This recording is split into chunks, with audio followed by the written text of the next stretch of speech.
Nếu quý vị xem trên điện thoại, hãy phóng to full màn hình để có trải nghiệm tốt nhất. Giết!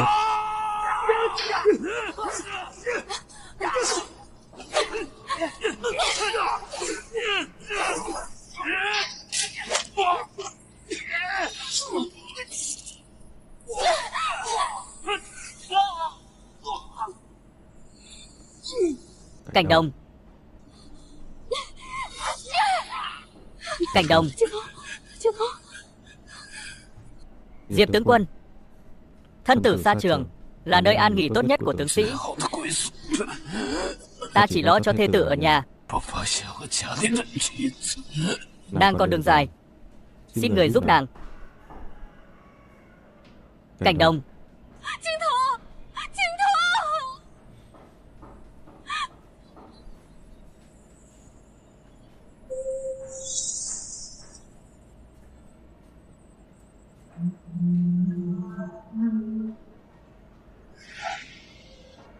Mạnh Bắc ta chỉ dùng hơn trăm binh lính đã lấy mạng 3.000 tướng sĩ của các người. Một tiểu nương tử như cô, sau lưng không có quân tiếp viện, làm sao có thể chống đỡ được 10 vạn đại quân sau lưng bổn tướng.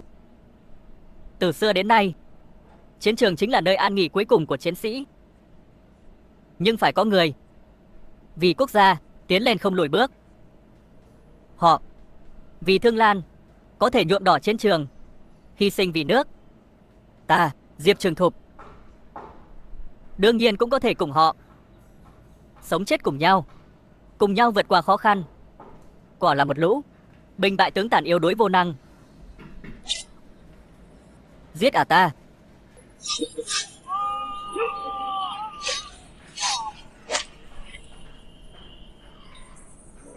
Chiến binh của Thương Lan không được lùi bước.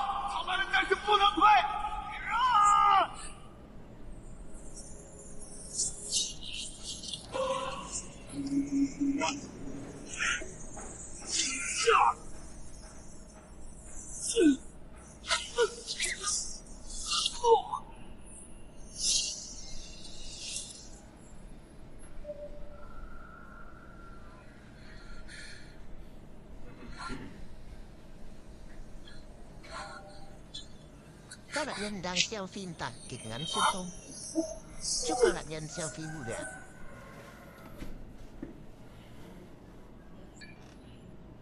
Ngươi lại là ai? Một nhóm người ngoại quốc cũng dám vươn tay đến cướp đất nước Thương Lan của ta. Chết! Giết!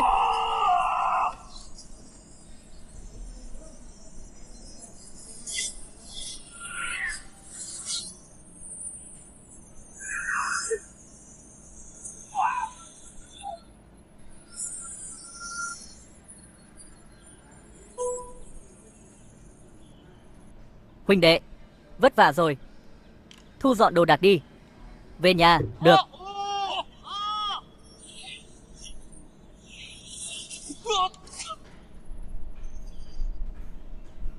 Cao Cường, ngươi làm gì vậy? Lũ giặc các người cùng giặc ngoại xâm cấu kết, đồ mưu phản. Không giết, không đủ để dẹp yên cơn giận dữ của dân chúng. Chúng ta đều là công thần của Đại Tần. Động thủ. Phong ca, chúng ta vì nước vì dân, đến cuối cùng lại bị lợi dụng. Ta không cam lòng.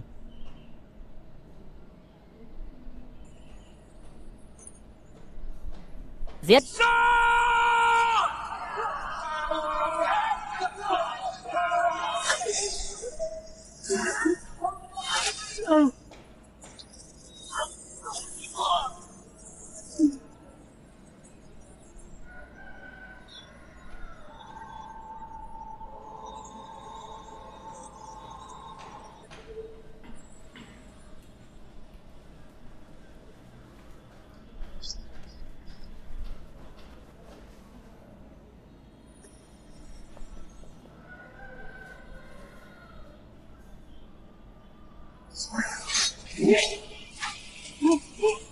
Giang Phong, ngươi đừng giết ta.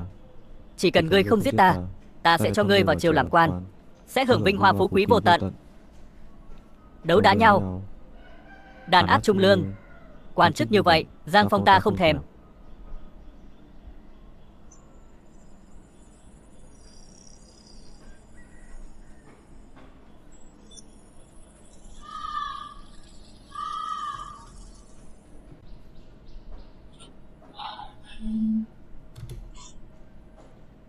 Thiếu gia. Thiếu gia, người không sao chứ? Thiếu gia là thiên thần giáng thế. Sao có thể có chuyện gì được? Thiên thần cũng có thể bị thương. Huống hồ năm xưa ngài đã nói, cả đời còn lại sẽ đi du ngoạn nhân gian, chỉ làm thiếu gia họ Giang ở Thông Châu. Sao người có thể lừa Linh Nhi chứ? Thiếu gia không lừa Linh Nhi. Lần này Giang Phong, tên công tử bột ở Thông Châu, lại trở về.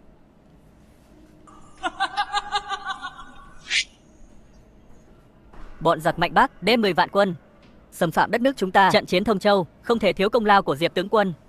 Đặc phong ngươi là Vũ An quân. Bệ hạ, trận chiến này không phải chỉ có công của một mình thần, mà là của 3.000 tướng sĩ sắc ngựa bọc thây, vẫn không địch nổi đại quân mạnh Bắc. Nếu không có thần binh từ trời giáng xuống, Thông Châu ắt phá. Thương Lan, Nguy, Trường Thục khẩn cầu bệ hạ. Sắc Phong, tướng quân áo trắng, Vũ An quân xin đứng dậy. Đa tạ bệ hạ. Tướng quân áo trắng như tùng như ngọc, giết sạch 300 dặm đất, nhưng lại không tìm thấy lấy một khúc xương. Đáng thương cho tướng quân tử trận của trẫm. Hàn Công Công. Tuyên chỉ. Phụng Thiên Thừa Vận, quốc chủ chiếu viết.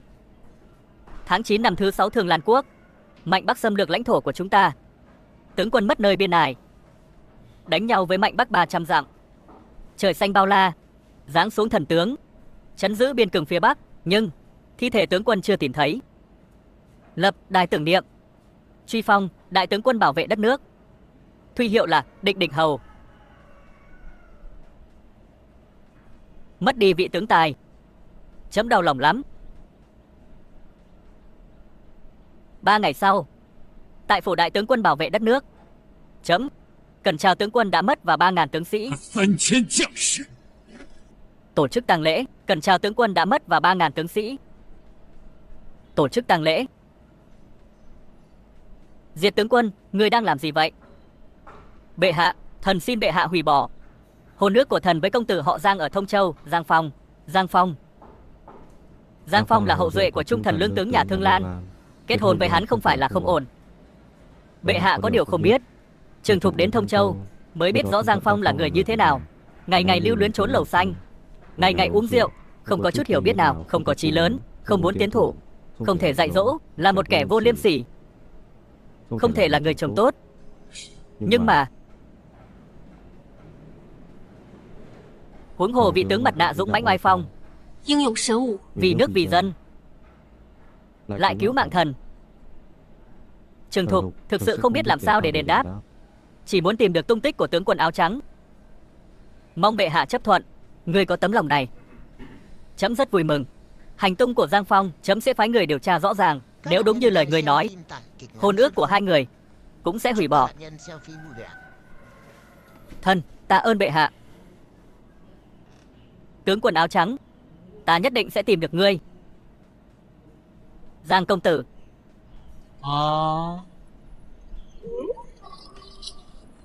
Nghịch ngợm, đáng ghét. Giang Phong, vị tướng tài đã mất, 3.000 tướng sĩ tử trận, là con nhà danh giá. Ngài lại đắm chìm trong tiểu sát tham lam hưởng lạc, có thể khiêm tốn một chút không? Mặt mũi của bọn nho sĩ chúng ta đều bị ngươi làm mất hết rồi. Viên huynh, nhẫn nhịn đi. Giang Phong này, mặc dù là tên ăn chơi nổi tiếng ở Thông Châu, nhưng vị hôn thê của hắn hiện giờ lại là Vũ An quân danh tiếng lẫy lừng. Vũ An quân đến. Diệp Trường Thục ta là kẻ không phân biệt phải trái, không phân biệt trung gian sao? Tham kiến Vũ An quân. Giang Phong, người nghe cho rõ, Diệp Trường Thục ta đến đây chỉ vì một chuyện, đó là hủy hôn. Nàng chính là người vợ chưa cưới mà ta chưa từng gặp. Tính tình ngang bướng như vậy, có lẽ đã đến thời kỳ mãn kinh sớm. Thiếu gia, ngài lại nói những lời mà Linh Nhi không hiểu.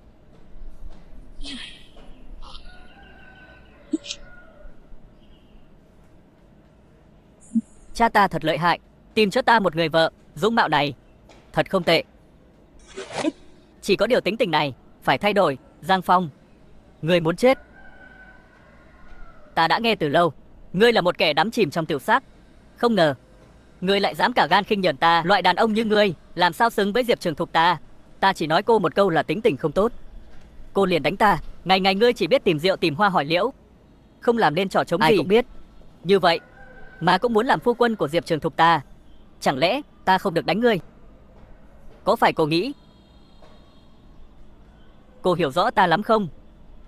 Không cần hiểu, bởi vì ta rất rõ ràng, phu quân của Diệp Trường Thục ta phải là một đấng nam nhi, đỉnh thiên lập địa, bảo vệ đất nước, như tướng quân áo trắng vậy, chứ không phải là một kẻ gầy yếu không chịu nổi, ngày ngày chìm đắm trong chốn lẩu xanh như ngươi. Tướng quân đó, nếu đúng như cô nói, thì đã không để nhiều chiến sĩ vô tội phải chết thảm. Làm sao xứng với danh hiệu đó? Ngươi to gan, tướng quân áo trắng không sợ đao công mạnh bắc, không cầu danh lợi, trường thương ngút trời, trung quân báo quốc, sao có thể là đồ bỏ đi như ngươi? Ở đây nói bậy. Vậy nên cô thích tên tướng quân đó, nên mới muốn hủy hôn với ta. Đúng vậy, tướng quân đó đã liều mình cứu ta lúc đó.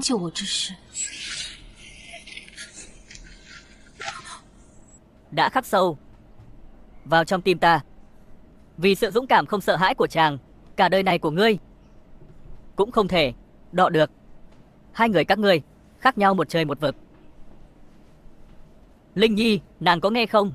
Vũ An Quân đang khen ta kìa. Đúng vậy, không biết xấu hổ. Bản tướng nói chính là tướng quân áo trắng. Đúng vậy, ta chính là. Ngoại trừ 3 thước tuyết trên người ngươi, thiên hạ ai xứng mặc áo trắng? Ngươi không đủ tư cách. Một danh hiệu đã khiến các người, một đám người phát cuồng, đua nhau theo đuổi. Nhưng theo ta thấy, người mang đại nghĩa đều là tướng bại trận. Một tên vô lại có thể nói ra chỉ đại nghĩa giả với một vĩ tướng vĩ đại đã mất. Giang Phong, ngươi đừng ở đây mạo danh tướng quần áo trắng, dù ngươi có khéo ăn nói đến đâu, Diệp Trường Thục ta sẽ không tin một lời. Cuộc hôn nhân này nhất định phải hủy bỏ.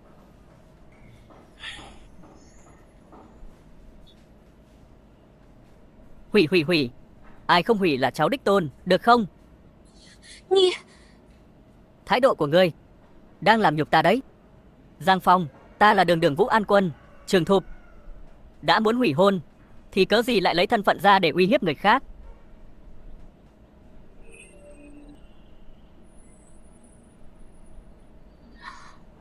Công chúa. Linh Nhi, cô nương này cử chỉ ôn hòa, thân hình tuyệt đẹp, so với người cũng không kém đâu. Thiếu gia, không được nói bậy, đây là công chúa Thường Lan. Linh Nhi có tư cách gì mà sánh ngang với nàng? Công chúa? Công tử, sao cứ nhìn chằm chằm vào ta thế?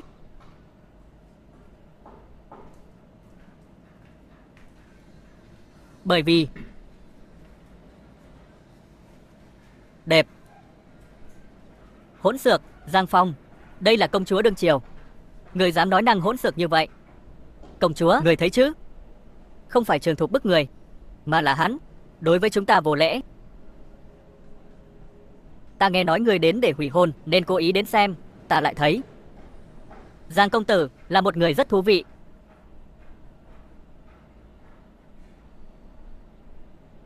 Các vị, bia tưởng niệm tướng quân tử trận và 3.000 tướng sĩ anh hùng đã được dựng xong.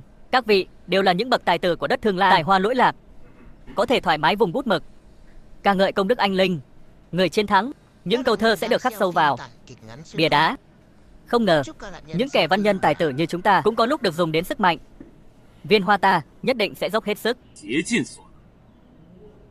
Đúng vậy, giết giặc thì chúng ta không được, nhưng nói về làm thơ, cả Thương Lan có mấy người có thể sánh được với chúng ta. Giang công tử, người sẽ thử chứ? Hắn không biết một chữ, chỉ biết tìm hoa hỏi liễu.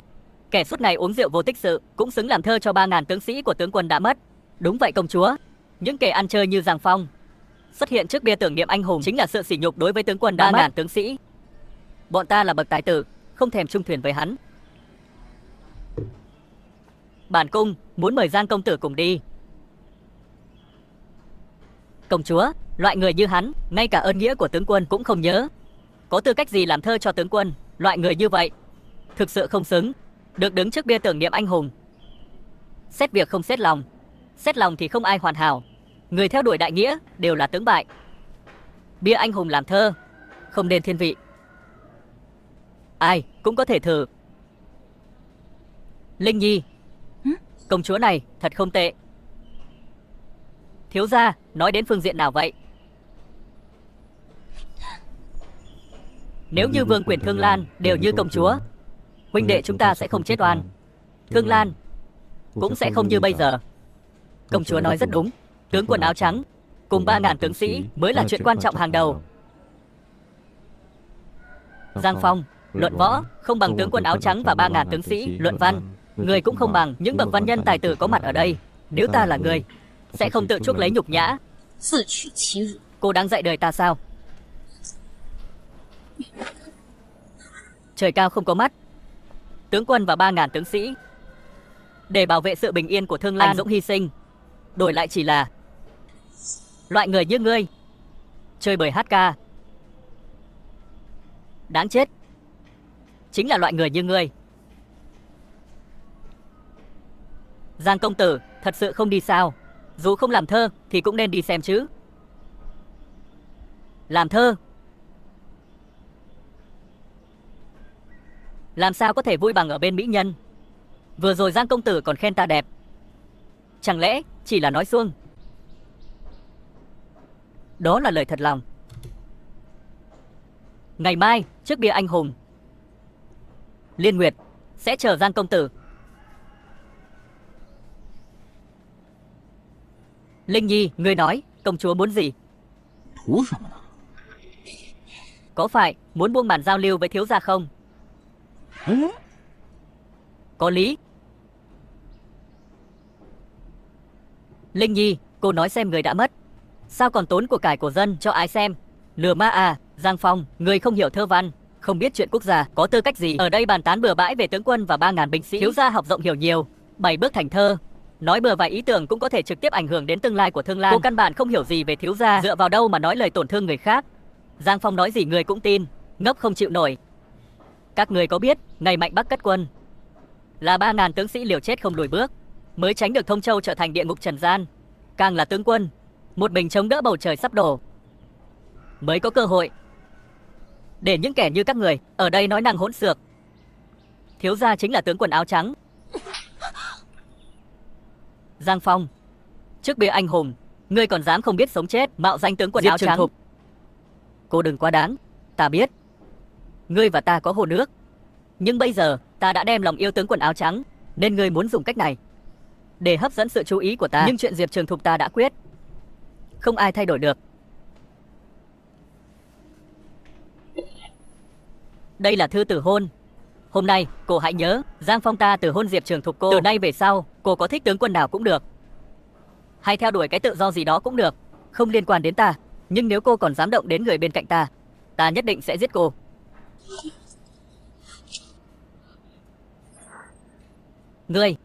Ngươi dám bỏ ta? Trước hôm nay chúng ta chưa từng gặp mặt, ta cũng chưa từng thích cô, tại sao không thể bỏ? Giờ thì cầm lấy tờ từ hôn này, cút đi. Đúng như câu, ve sầu không thể nói chuyện với bằng giá. Trường Thục, loại người như hắn, cần gì phải nói nhiều. Trần công tử, Trường Thục, phu quân chưa cưới của cô, quả không hổ danh là công tử bột số một Thông Châu, thật to gan lớn mật. Ta và hắn đã không còn hôn ước. Tiểu tử, người nghe rõ chưa? Hai người các ngươi đã không còn là người cùng một thế giới, chỉ có người tài hoa như ta mới xứng với Diệp Trường Thục. Của là tài hoa hơn người. Hồi hám hợp nhau.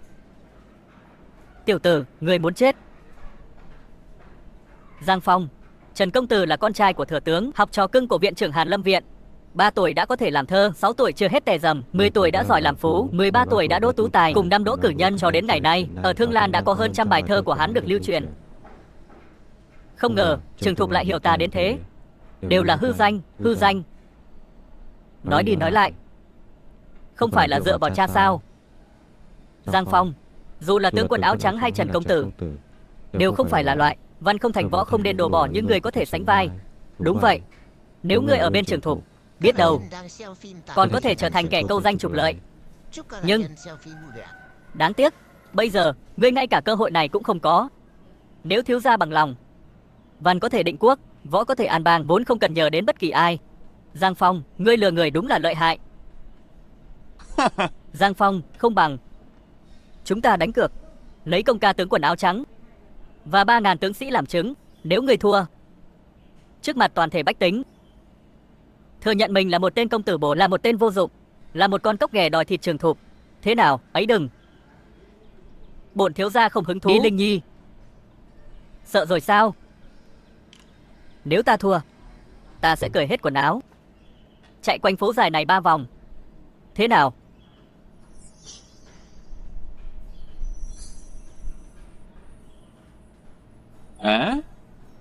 Nếu ngươi định chơi như vậy thì được thôi. Tướng quân áo trắng và 3.000 binh sĩ đã hy sinh vì nước, trời xanh than khóc. Ta có một bài thơ để tỏ chí. Xin mời Võ An Quân.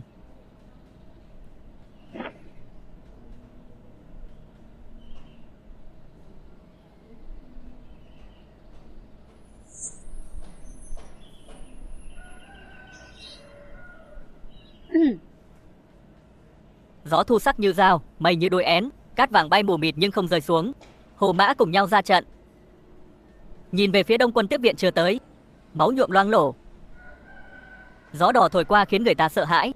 Mộ mới liên tiếp, nước mắt trên mộ mẹ, cô đơn không nói nên lời. Mong ngóng khuôn mặt của chàng trở về, hồn liệt xác mênh mông. Thơ hay quá. Trần công tử của nhiên lợi hại. Giang Phong, thấy chưa? Đây chính là khoảng cách ngươi với Trần công tử và những kẻ văn hay chữ tốt này, thậm chí còn không đủ tư cách sách giày. Ta đồng ý. Cái trình độ này thực sự là không xứng để sách giày cho ta. Giang Phong, ngươi muốn đối đầu với tất cả những người đọc sách trên thiên hạ Thông Châu? Không phải thiên hạ, các người cũng không đại diện được cho sĩ tử.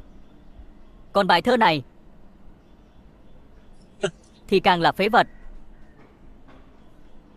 Giang Phong, ngươi dám nhục mạ ta?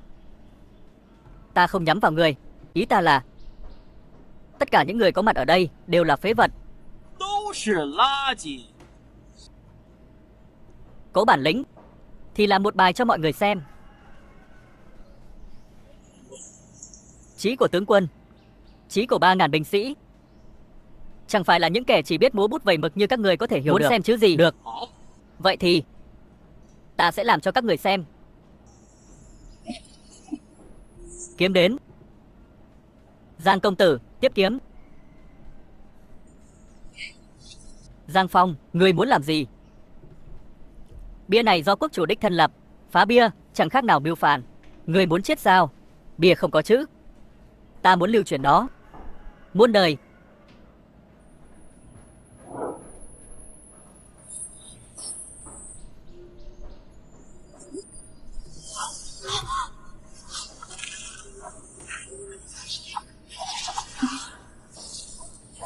Tóc dựng mái đầu, lan can đứng tựa. Trận mưa vừa dứt,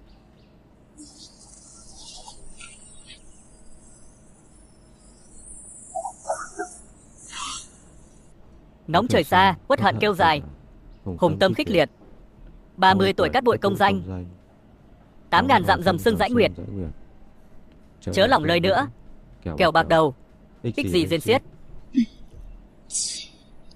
Mối nhục Tĩnh Khang chưa gội hết, hận thù này bao giờ mới diệt.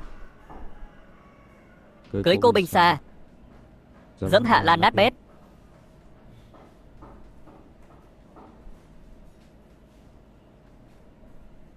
Đôi chí lớn, đói ăn thịt giặc hồ, nói cười khát, chém hùng đồ uống huyết. Rồi đây, giành lại cả Giang San. Dâng lên, cùng khuyết.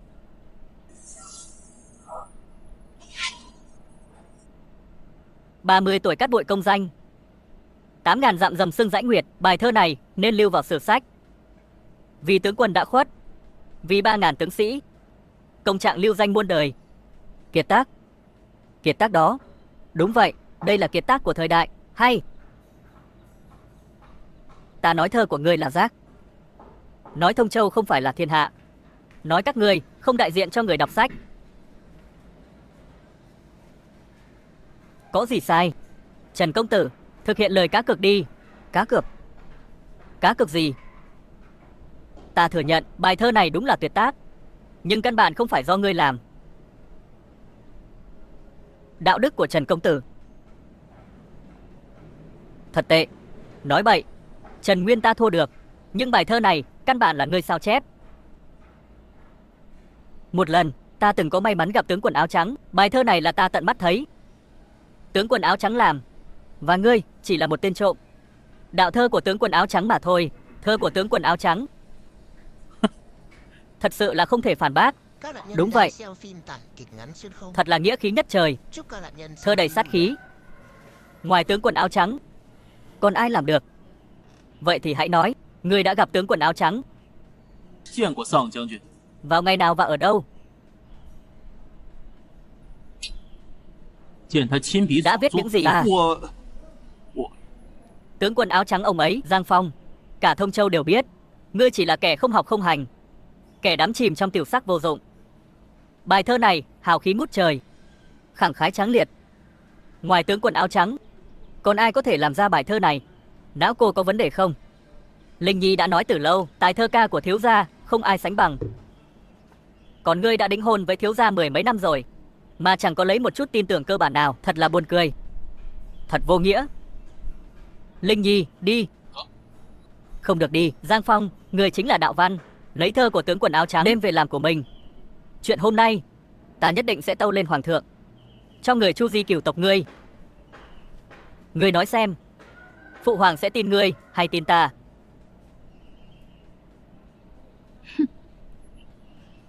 Thơ đã làm ra, đã khắc lên bia. 3 tháng sau cần chào tướng quân và 3.000 quân sĩ.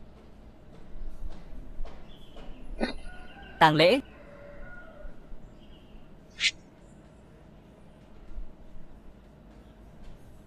Bái kiến điện hạ.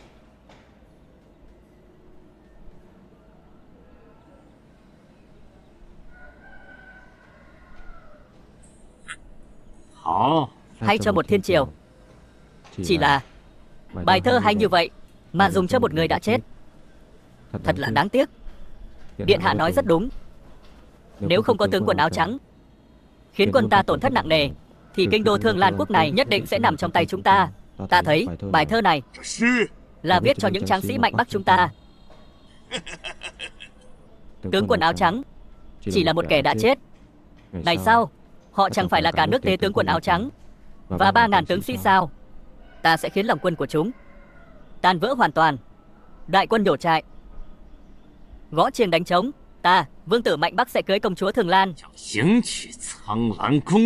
Nếu hoàng đế Thương Lan không đồng ý, không có tướng quần áo trắng, 10 vạn đại quân mạnh Bắc của ta sẽ san bằng thành Thương Lan. Nếu đồng ý thì lòng dân Thương Lan sẽ tàn rã. Đến lúc đó không cần đánh cũng tự tan. Đi chuẩn bị đi. 3 ngày sau tặng Thương Lan một món quà lớn. Tuyên chỉ tướng quần áo trắng và 3.000 quân lính trung thành với đất nước, hy sinh vì đất nước, đều là những người trung liệt của Thương Lan. Chấm. Cần chào mời tướng quân mất và 3.000 quân sĩ về trời. Cần chào mời tướng quân mất và 3.000 quân sĩ về trời. Xuất quan.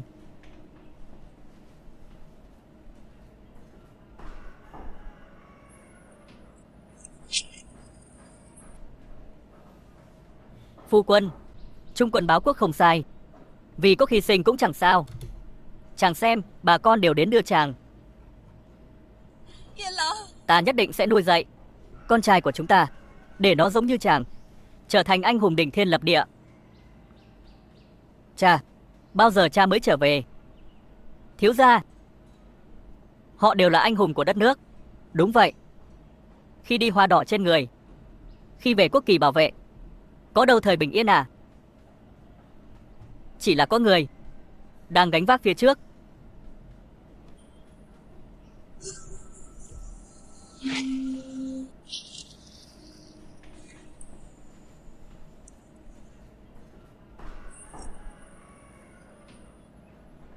Đám giết người các người, cút ngay. Hôm nay là ngày vui vương tử Mạnh Bắc chúng ta đại hôn cùng với công chúa Thường Lan. Điếc rồi hả? Ta giết hết các người tên vô lại. Công chúa Thanh Lam băng thanh ngọc khiết, lòng huyết ngọc tủy, lũ giặc Mạnh Bắc các ngươi, nợ máu chồng chất mà cũng xứng. Quân Mạnh Bắc chúng ta giết chính là bọn người như các ngươi, cướp chính là công chúa của các ngươi. Các ngươi làm gì được ta? Ta cùng hàng vạn vạn dân chúng Thường Lan liên thủ, giết sạch lũ ông hợp Mạnh Bắc các ngươi. Chỉ là gà đất chó sành, thật dễ như trở bàn tay. Bọn ngu xuẩn các ngươi, hãy nhìn đám bại tướng của các ngươi đã chết rồi, còn dám cản đường ta. Cút hết đi. Cút hết cho lão tử.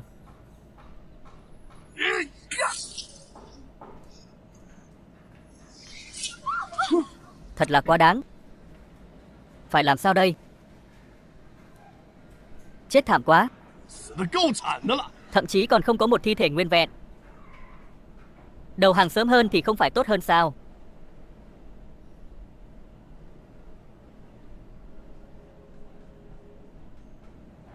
Tướng quân đến rồi. Thật quá đáng khi dám làm nhục liệt sĩ của chúng ta như vậy. Chỉ là một tên đã chết, được tướng quân làm nhục, đó là vinh dự của hắn. Còn về việc chôn cất và tế lễ, ta thấy thôi bỏ đi. Sớm muộn gì cũng là đất của Mạnh Bắc. Xương già này của ta sẽ liều mạng với các ngươi. Đang xem phim tải kịch ngắn xuyên không. Chúc các nạn nhân xem phim vui vẻ. Lũ giặc Mạnh Bắc giết người rồi, làm hại bách tính Thương Lan, chết. Làm hại dân lành Thương Lan, chết.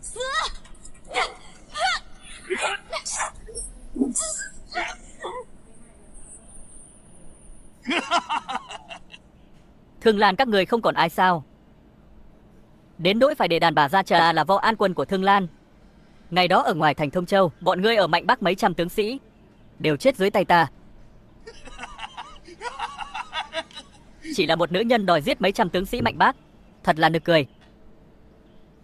Ta thấy rằng ngươi nên đầu hàng, theo chúng ta về Mạnh Bắc, phục vụ đại bàng Mạnh Bắc của chúng ta.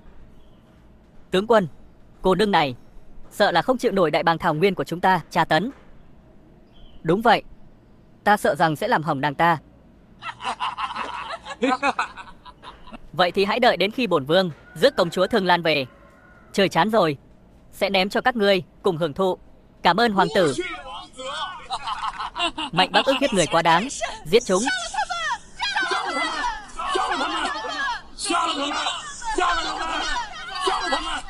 Áp bức bách tính, làm nhục tướng sĩ của ta, làm nhục công chúa. Lũ Mạnh Bắc các ngươi phải chết. Hốt Tất Liệt chỉ huy 10 vạn quân. An Sử Na Đồ Nô năm xưa thống lĩnh 10 vạn đại quân, sẽ thua thôi. Giang công tử và Trường Thục dù sao cũng từng có hôn ước, chẳng lẽ đành lòng nhìn Trường Thục thất bại? Bách tính bị nhục, Thương Lan sẽ trở thành đất bỏ hoang dưới vó ngựa Mạnh Bắc sao? Lũ giặc Mạnh Bắc này thân hình cường tráng, nhưng động tác lại vô cùng linh hoạt, không thể tìm ra sơ hở.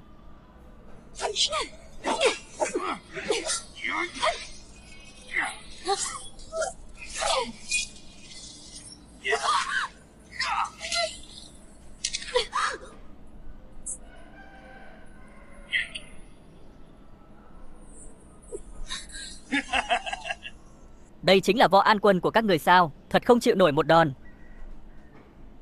Thương Lan rộng lớn, không có tướng quân áo trắng thì không có một ai có thể đánh được.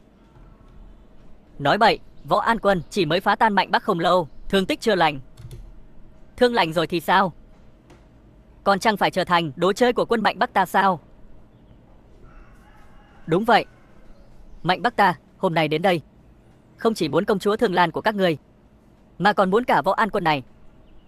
đi hầu hạ binh lính của ta ở Mạnh Bắc. 往北的将士， Từ ngày hôm nay, Mạnh Bắc ta sẽ dẫn quân tiến về phía Nam, san bằng Thương Lan.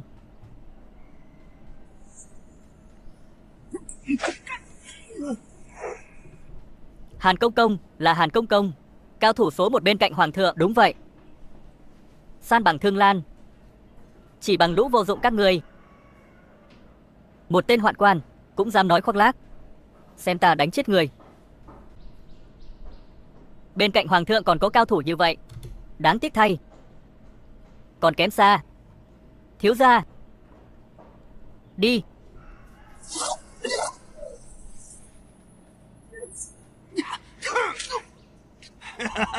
Thương Lan các người, trước tiên là một người phụ nữ, rồi một hoạn quan. Bọn Thương Lan các người không có đàn ông sao?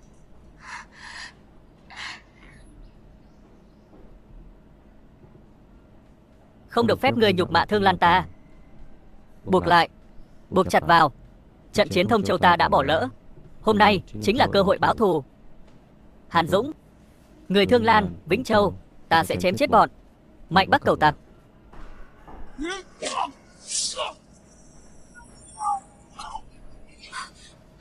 Bọn điên này, tướng quân áo trắng đã chết, Mạnh Bắc đang hăng hái. Sao chúng dám liều lĩnh như vậy? Bọn này muốn chết, đừng kéo chúng ta theo. Đi. Kẻ yếu sẽ bị đánh. Hôm nay ta sẽ san bằng Thương Lan. Xem ai cản được. Giết.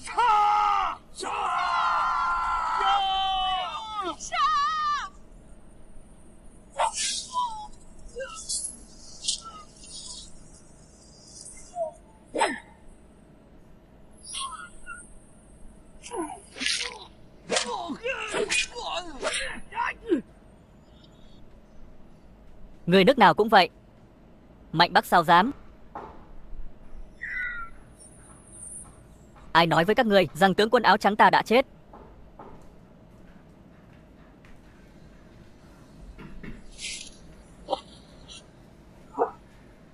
Tướng quân áo trắng, đích thực là tướng quân áo trắng. Tướng quân áo trắng. Tướng quân áo trắng, ngươi lại cứu ta một lần nữa. Không thể nào, 10 vạn quân Mạnh Bắc của ta đủ để nghiền nát ngươi thành thịt vụn. Ngươi không thể còn sống được. Ngươi chắc chắn là giả. Giả.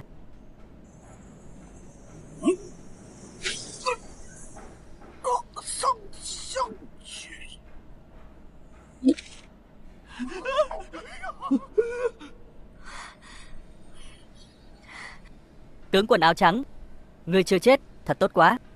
Hồi đó ở ngoài thành Thông Châu, ngươi đã cứu mạng ta. Hôm nay, lại nhờ ngươi mà ta mới may mắn thoát nạn. Ơn này khó báo. Nếu có thể thì xin để Trường Thục hầu hạ ngươi. Bởi vì Trường Thục đã sớm đem lòng yêu mến tướng quân. 放心暗许， Ngươi dễ dàng từ hôn. Ta không xứng với cô. Không cần báo đáp, không cần hầu hạ.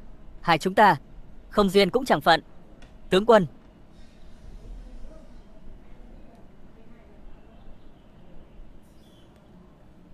Tướng quân áo trắng, vì ngươi còn sống thì ta nhất định không bỏ. Nửa khối ngọc bội này chính là chứng minh tốt nhất. Chọn đời Trường Thục, chỉ gả cho ngươi. Tướng quân áo trắng xuất hiện, Giang Phong liền biến mất. Nhất là dáng vẻ cử chỉ của hai người, 神态举止， không có gì khác nhau. Giang Phong, để ta xem thử, ngươi có phải là tướng quân áo trắng không?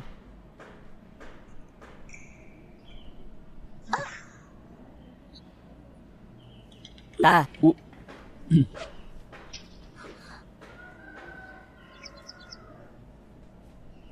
Lần cuối cùng, lần cuối cùng.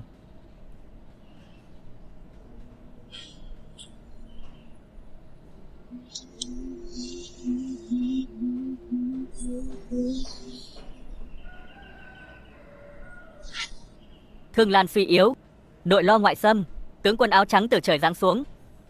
Trước là một người, giữa 10 vạn quân địch đoạt đầu tướng giặc, đẩy lui quân địch 300 dặm, sau đó một mình bảo toàn danh dự cho 3.000 liệt sĩ, bảo vệ toàn bộ dân chúng trong thành. Chấm, nợ hắn quá nhiều.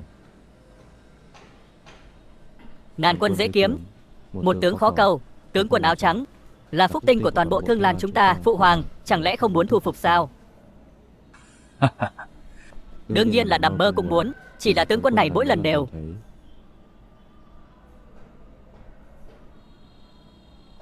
Nguyệt Nhi, còn có biết tướng quân đó là ai không? Tướng quân áo trắng kỳ thực chính là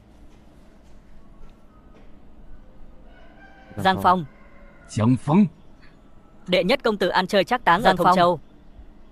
Kẻ ăn bám chỉ biết chờ chết. Giang Phong, hôn phu mà Vũ An Quân không thèm ngó ngàng tới. Giang Phong. Phụ hoàng không tin ư? Đúng vậy. Thật khó tin, nhưng nghĩ kỹ lại, người có thể viết ra câu thơ 30 tuổi cắt bụi công danh, 8.000 dặm dầm sưng dãy nguyệt. Như vậy thì sao có thể là một kẻ chỉ biết ăn chơi được? Đúng vậy. Chúng ta đều bị hình ảnh ăn chơi của hắn lừa gạt. Theo ý của Nguyệt Nhi, hắn là một người như thế nào? Không thể nhìn thấu. Rõ ràng văn có thể định quốc, võ có thể an bang, nhưng lại cố tình giấu tài. Nhưng Nguyệt Nhi có thể khẳng định Giang Phong tâm hoài gia quốc, là một nhân tài không thể bỏ qua. Nhân tài. Thương Lan ta văn nhân võ tướng đông đảo, có thể lọt vào mắt xanh của Nguyệt Nhi. Giang Phong này chắc là người đầu tiên. Về việc kéo Giang Phong về, cứ để Nguyệt Nhi làm. Đối với người tài năng như vậy, Nguyệt Nhi có thể dùng thủ đoạn khác thường.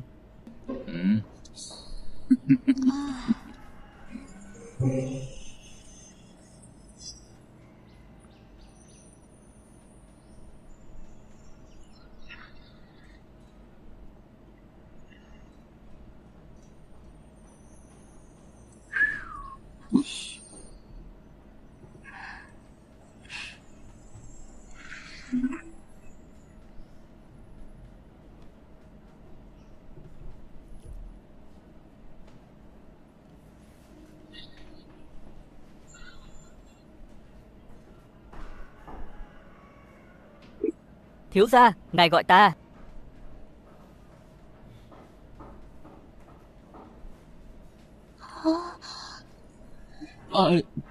Công chúa, thật ngại quá. Lỡ tay.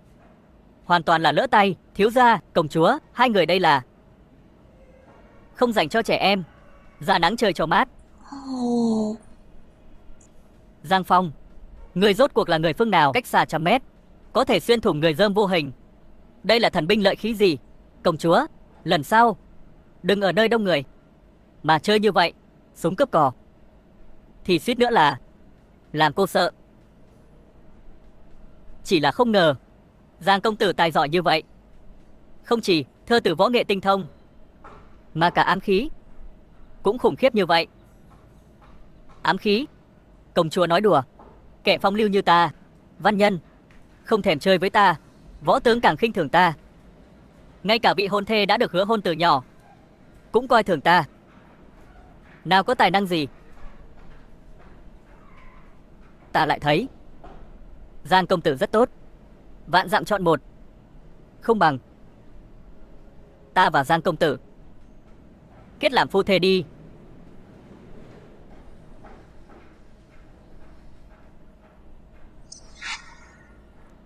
Không bằng ta và Giang công tử kết làm phu thê đi. Cái gì? Người cứ yên tâm, ta không ngại người phá ra, cũng không ngại người đi Thanh Lâu, càng không ngại. Các nạn nhân đang xem phim tại kịch ngắn xuyên không. Chúc các nạn nhân xem phim vui vẻ.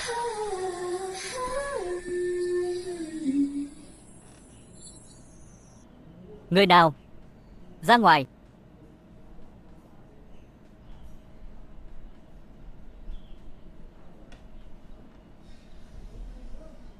Đại ca ca, mẹ muội bệnh nặng, đã 3 ngày không ăn gì rồi. Có thể cho muội một chút đồ ăn không? Gì cũng được. Mẹ muội ăn rất ít. Rất ít. Đợi ta.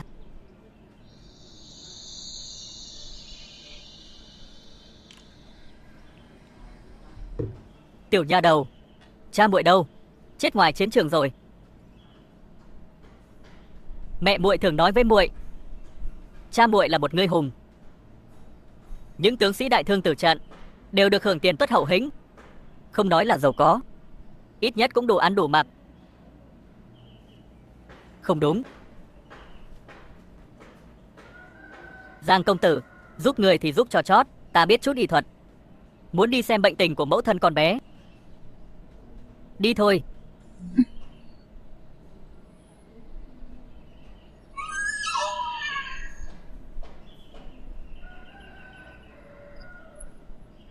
Mẹ, có một đại ca ca đã cho tiểu nha nhiều đồ ăn, chúng ta sẽ không chết đói.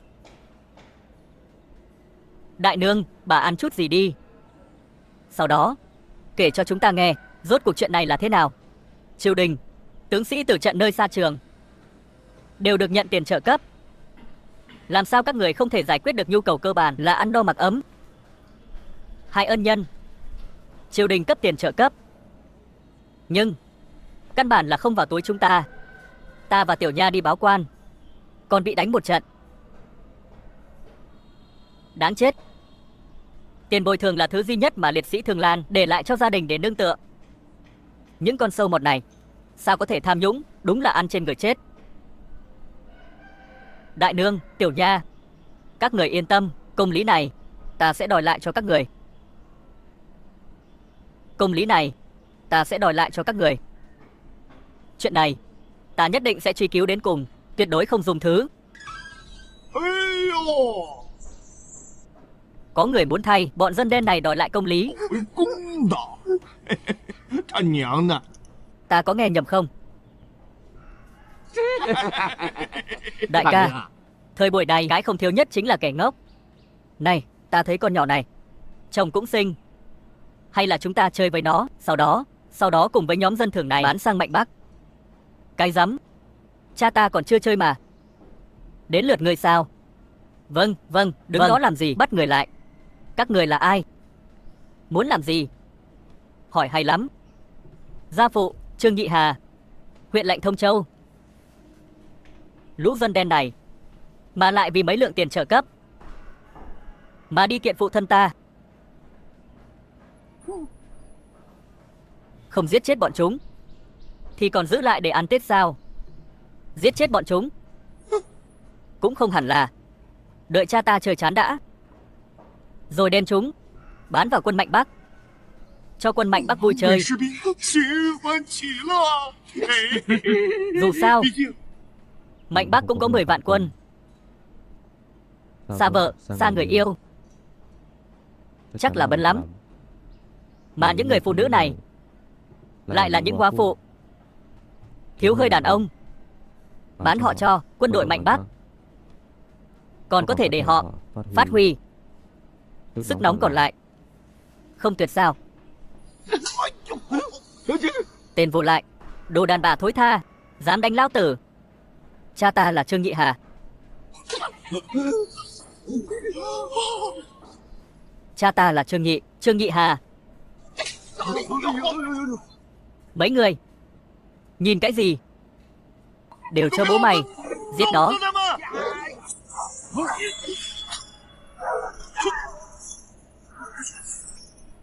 Đánh ngươi, quá rẻ cho ngươi. Làm nhục vợ con liệt sĩ, phụ mẫu, loại người như ngươi phải chết.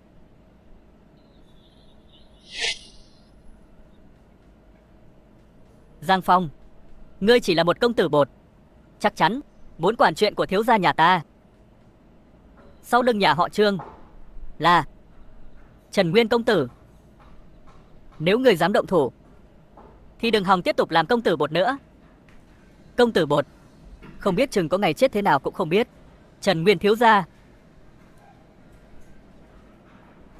Vì vậy ngươi, các người, kẻ chủ mưu đằng sau ngươi chẳng phải là... Đúng vậy, chính là thừa tướng đương triều Trần Kiều, Trần Đại Nhân. Công chúa, phá án, thừa tướng đang làm chuyện xấu. Công chúa đương triều và một tên công tử chơi bời lêu lỏng với nhau. Cười chết ta mất. Con đàn bà này, hắn nói cô là công chúa đương triều. Nếu cô thực sự là công chúa đương triều thì ta chính là cha cô, đương kim hoàng đế. Còn ngây ra đó làm gì? Bắt con đàn bà này lại cho ta, cùng với đám dân đen này. Tặng cho quân Mạnh Bác. Thưởng thức.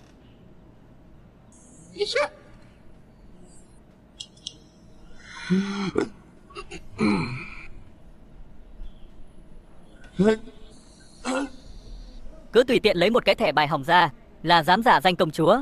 Các người muốn chết. Người muốn chết là ngươi. Giang Phong, giết hết lũ súc sinh này đi. Ta.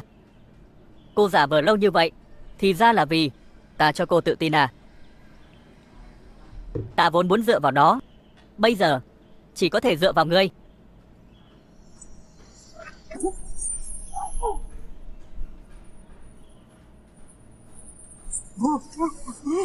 Giang gia, ta sai rồi, xin ngài tha cho ta. Muốn sống sót, đi theo ta gặp hoàng thượng, nói lại chuyện của thừa tướng. Chỉ có Trần Nguyên thiếu gia. Không chỉ thế, hắn còn để phòng ngừa bọn tiện dân tái diễn việc làm loạn nha môn. Hắn còn bắt hết gia quyến của những người liệt sĩ, tập hợp tất cả gia quyến của những người liệt sĩ, phụ nữ thì bị bán đến doanh trại quân Mạnh Bắc, để những người lính Mạnh Bắc vui chơi. Đàn ông tất cả chôn sống tại chỗ, không chừa một ai. Ngươi nói gì? Công chúa, đây là kế hoạch của Trần Nguyên công tử. Ta chỉ phụ trách làm thôi. Chuyện này hoàn toàn không liên quan đến ta. Giang gia, ta đã nói hết những gì cần nói. Xin ngài hãy tha cho ta. Đứng lên đi. Vậy thì ta đi. Nếu ngươi còn sống, 3.000 liệt sĩ của Thương Lan sẽ chết oan.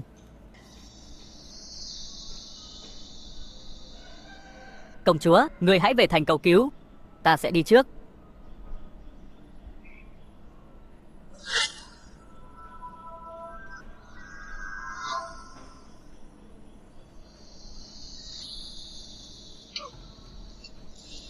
Các tướng sĩ, những kẻ trước mặt các ngươi, mỗi một tên đều là gian tế của Mạnh Bắc, là kẻ đã hại đồng đội của các ngươi, là kẻ nhuộm máu chiến trường, là kẻ gây họa cho đất nước đại thương, là kẻ chủ mưu.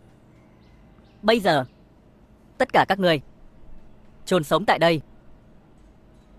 Cái rắm, đồ ăn nói bậy bạ, mở miệng toàn phân. Chúng ta là bách tính Thương Lan, chứ không phải là gian tế. Quốc gia sắp tan rồi. Đáng thương cho đứa con trai của ta, chết trận xa trường, đã liều mạng bảo vệ, lại là loại bại hoại như ngươi. Thân nhân của ta, con ta, ra trận giết giặc, chết vì nước thì đành, ngươi lại vì tham nhũng, tiền tuất tử của chúng ta, còn muốn giết ta nữa à? Ngươi vô pháp vô thiên, chết không tử tế đâu.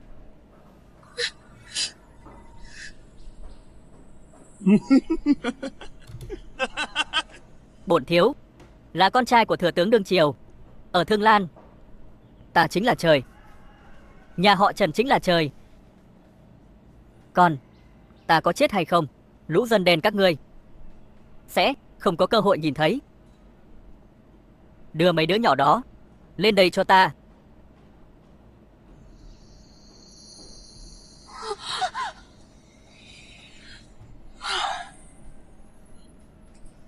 Đây là con của ai? Sao chỉ có một bộ xương bọc da? Tha rằng chết đi cho rồi. Dừng tay. Ngươi dừng tay. Ta dừng tay. Vậy sao các người còn không ra tay? Các người xem, hố chôn đã đào sẵn cho các người rồi. Chẳng lẽ bổn thiếu gia phải tự tay chôn sống các người sao? Ngươi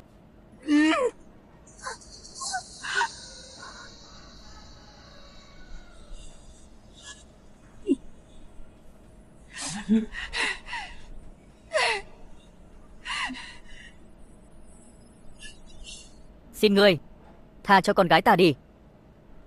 Lão già kia thích cầu xin thế à? Vậy thì giết chết con người trước. Con gái ta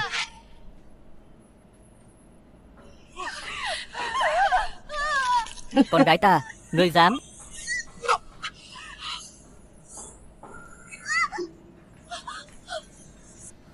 Con gái ta. Mọi người đừng sợ. Có ta, Giang Phong ở đây, ta tuyệt đối sẽ không để bất kỳ một liệt sĩ nào vừa đổ máu vừa rơi nước mắt. Các gia đình đều là anh hùng.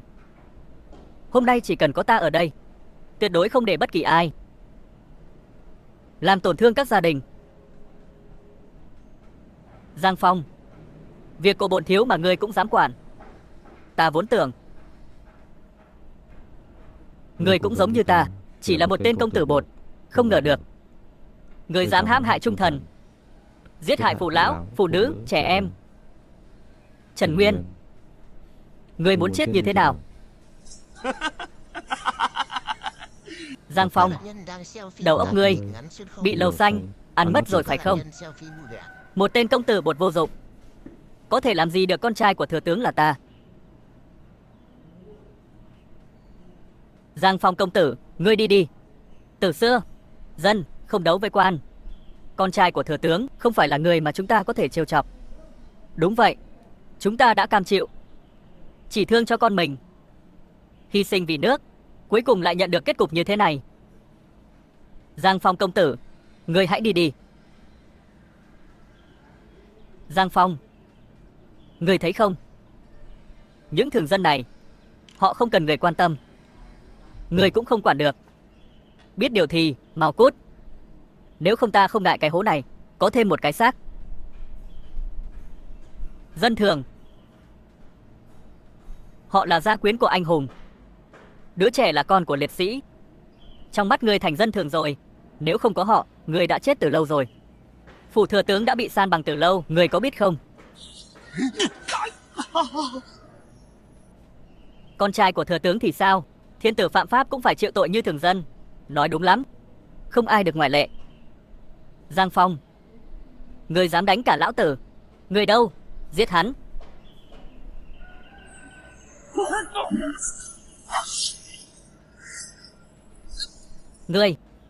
Ngươi vốn chẳng phải là một tên công tử bột. Ngươi đã lừa dối tất cả chúng ta. Khi ta cầm kiếm viết thơ, sao ngươi không nhận ra?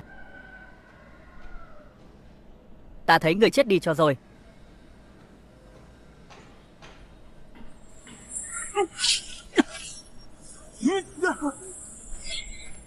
Giang Phong, dừng tay. Giang Phong, ngươi điên rồi sao? Trần Nguyên công tử là con trai của thừa tướng, ngươi lại muốn giết hắn? Từ khi nào mà cả Võ An Quân cũng bắt đầu quen dùng thân phận địa vị để cân đo giá trị vận mệnh của một người? Con trai của thừa tướng không thể giết sao? Võ An Quân, cô đến đúng lúc lắm. Nếu không, ta chết thì không sao. Nhưng để cho tên Giang Phong này cho nhiều gián điệp Mạnh Bắc như vậy vào Thương Lan thì thật sự xong rồi. Gian tế Mạnh Bắc. Giang Phong, người bán nước Cầu Vinh. Nói, lũ gián điệp Mạnh Bắc các ngươi lén vào Thương Lan của ta rốt cuộc là muốn làm gì? Giang Phong, hắn rốt cuộc đã ra lệnh gì cho các ngươi?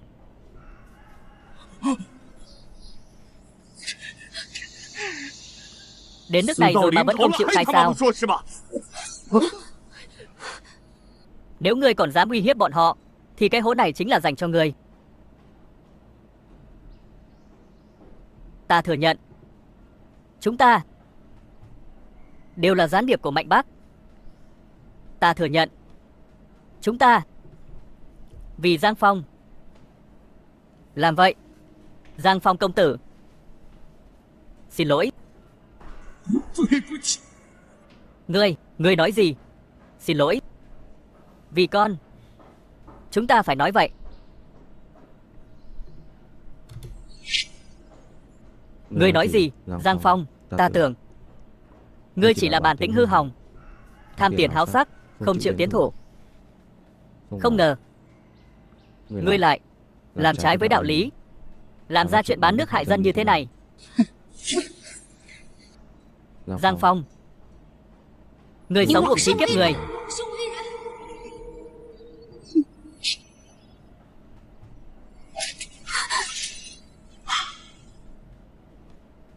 Giang Phong ta thế nào? Chưa đến lượt cổ phán xét.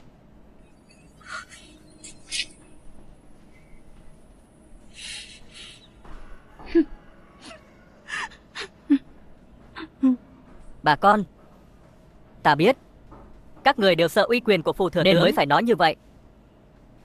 Giang Phong ta xin thề với các người, chỉ cần có ta ở đây, những oan khuất của các người sẽ được rửa sạch hết. Hãy nhớ lấy, không ai có thể động đến các người, cũng không ai có thể động đến người thân con cái của các người.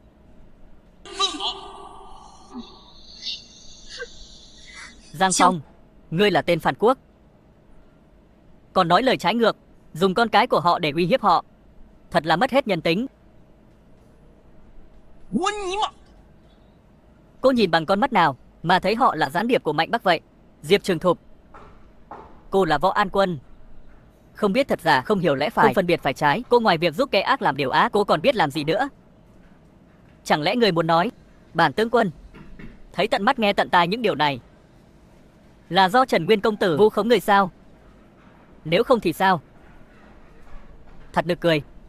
Ngươi có phải là quá coi trọng bản thân mình rồi không? Trần Nguyên là con trai của thừa tướng đương triều, là tài tử nổi danh của Thương Lan, sao lại thèm vu khống một phế vật như ngươi? Phế vật? Không, phế vật còn có ích. Còn ngươi, bản tính ăn chơi, vu khống tiền nhân, bán chủ cầu vinh, bất kính với tướng quân đã khuất, thông đồng với giặc phản quốc. Ngươi thậm chí còn không bằng đồ bỏ đi. Ngươi đâu? Bắt hết lũ gian tế Mạnh Bắc này, mang về cho ta. Diệp Trường Thục, cô hãy nhìn cho rõ, họ đều là những người dân vô tội, đều là những người đã anh dũng hy sinh, những người liệt sĩ của Thông Châu. Người cha, người mẹ và những đứa trẻ. Cô có chắc là sẽ không tiếp tục sai lầm, tin vào những lời ma quỷ của Trần Nguyên không? Ta chỉ tin vào những gì ta nhìn thấy. Diệp Trường Thục à, ta mà biết sớm cô là người ngu muội hủ lậu như vậy thì ở ngoài thành Thông Châu ta đã không nên cứu cô. Tướng quân áo trắng, ngoài thành Thông Châu, chuyện tướng quân áo trắng cứu ta thiên hạ đều biết, đến lúc chết còn dám giả mạo, mãi mãi không thể thành thật. Danh hiệu tướng quân áo trắng không phải ai cũng có thể giả mạo được. Ngươi muốn mượn danh tướng quân áo trắng để hù dọa Trường Thục, ngươi đúng là muốn chết. Cái danh tướng quân áo trắng ta vốn không muốn dùng nữa, bởi vì so với việc chinh chiến khắp nơi thì việc lo cho gia đình còn lâu mới được như một. Công tử được tự do tự tại hơn. Hôm nay xem ra sự tồn tại của tướng quân áo trắng thực sự rất cần thiết.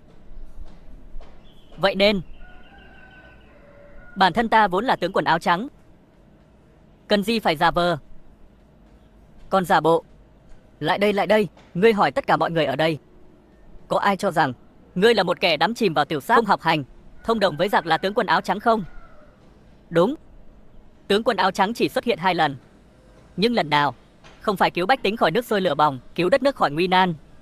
Giang Phong, ngươi mạo danh tướng quân áo trắng, đây là sự sỉ nhục lớn nhất đối với tướng quân áo trắng. Hôm nay ta không thể tha cho ngươi.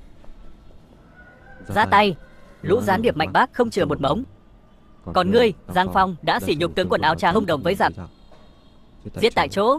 Giang Phong thiếu gia, ngươi đã vì chúng ta mà đứng ra, đã là nghĩa tận rồi, không thể để bản thân cũng bị liên lụy. Đi, Giang Phong thiếu gia, ngươi hãy đi. Chúng ta biết ngươi là người tốt, nhưng ngươi không đấu lại được bọn chúng ta đành cam chịu số phận. Giang Phong thiếu gia, ngươi hãy đi đi. Đừng quan tâm đến chúng ta nữa, đi, đừng quan tâm đến chúng ta nữa. Ngươi hãy nhanh chóng rời đi. Diệp Trường Thục, hãy mở to mắt chó của cô ra và nhìn cho rõ, ta rốt cuộc là ai?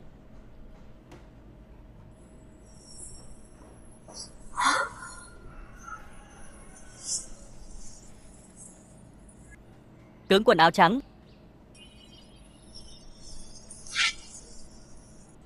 tướng quân áo trắng. Trường Thục cô không sao chứ? Ta không sao. Các ngươi còn đứng ngây ra đó làm gì? Mau ra tay cho ta. Nếu để những tên gian tế này chạy thoát, đừng hòng các ngươi có kết cục tốt đẹp. Ta xem ai dám.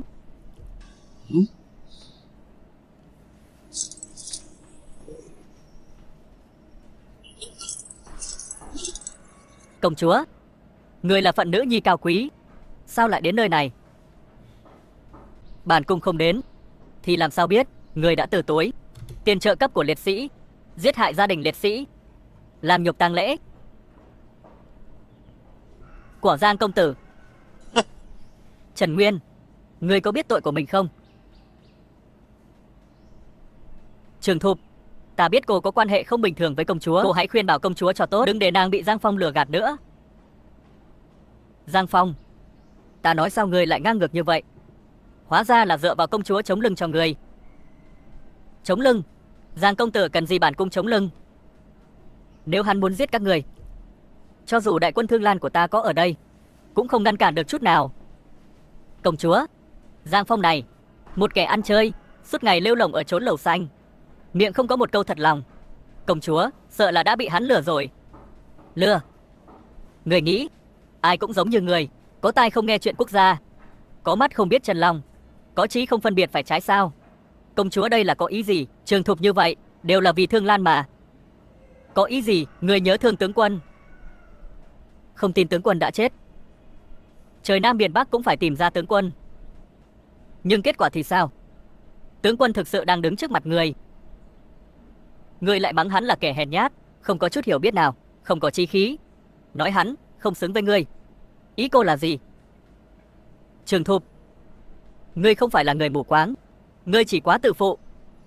Vì ngươi không muốn tin, nên ta sẽ nói cho người biết, Giang Phong chính là cứu muôn dân khỏi bể khổ, đỡ Giang Sơn xá tắc. Tướng quân áo trắng.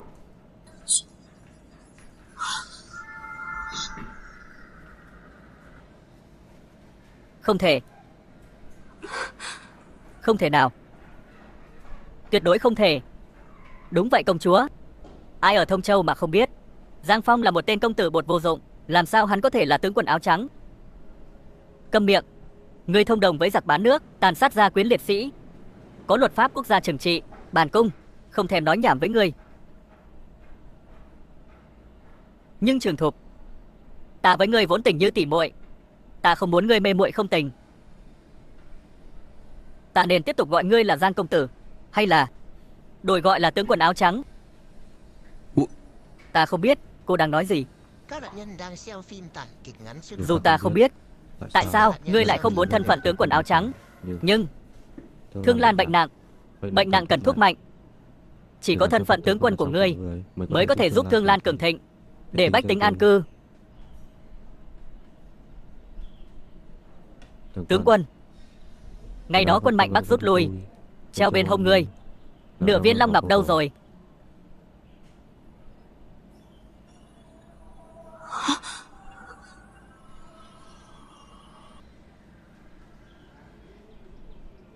Cái này, cái ngọc bội này. Người đúng là tướng quân áo trắng sao? Không thể nào. Một tên phế vật chỉ biết ăn không ngồi rồi, làm sao có thể trong nháy mắt biến thành tướng quân áo trắng? Nhưng cái ngọc bội này thật sự là vật mà tướng quân áo trắng này đó. Giang Phong hắn. Miếng ngọc bội này không phải giả, nhưng người thì có thể là giả. Ngày tướng quân áo trắng phá tan Mạnh Bắc, Giang Phong nhất định có mặt ở đó. Viên ngọc bội này nhất định là hắn nhặt được. Nhưng công chúa nàng, công chúa ở cùng lâu ngày, không vướng bụi trần. Giang Phong chỉ tung tin đồn, công chúa bị lừa mà thôi. Dù sao, tướng quân áo trắng thực sự không thể nào cấu kết với Mạnh Bắc. Đúng vậy, tướng quân áo trắng vì nước vì dân, giết người Mạnh Bắc đầu rơi máu chảy, không thể nào làm ra chuyện bán nước cầu vinh như vậy. Trường Thục, từ bao giờ mà ngươi lại ngu muội đến thế? Ai nói cho các người biết họ là gian tế Mạnh Bắc vậy? Có ý gì? Bách tính, ta là công chúa Thường Lan, hôm nay có ta ở đây thì sẽ không có ai dám động đến các người một chút. Xin bái kiến công chúa. Ta biết con cái, chồng, cha của các người đã vì Thương Lan mà đổ máu nơi chiến trường. Tướng quân áo trắng cũng chẳng phải là một mình hắn đã cứu cả Thương Lan, hôm nay cũng liều mình cứu các người. Các người nỡ lòng nào nhìn tướng quân oan khuất chịu nhục? Công chúa, hôm đó chết ở ngoài thành Thông Châu là Lý Cương, chính là con trai của ta. Chúng ta không phải gian tế. Xin công chúa sáng suốt, chúng ta chỉ là dân thường của Thương Lan. Trần Nguyên, chuyện gì đang xảy ra? Là giả, tất cả là giả. Tất cả đều là giả. Trần Nguyên, đừng nhúc nhích. Muốn chết. Dừng lại.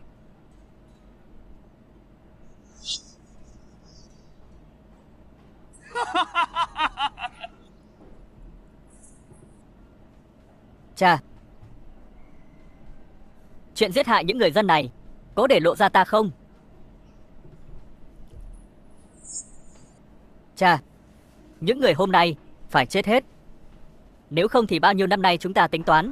Câm miệng.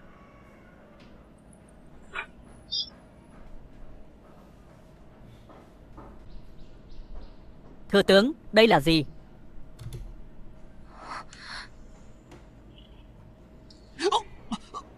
Cha,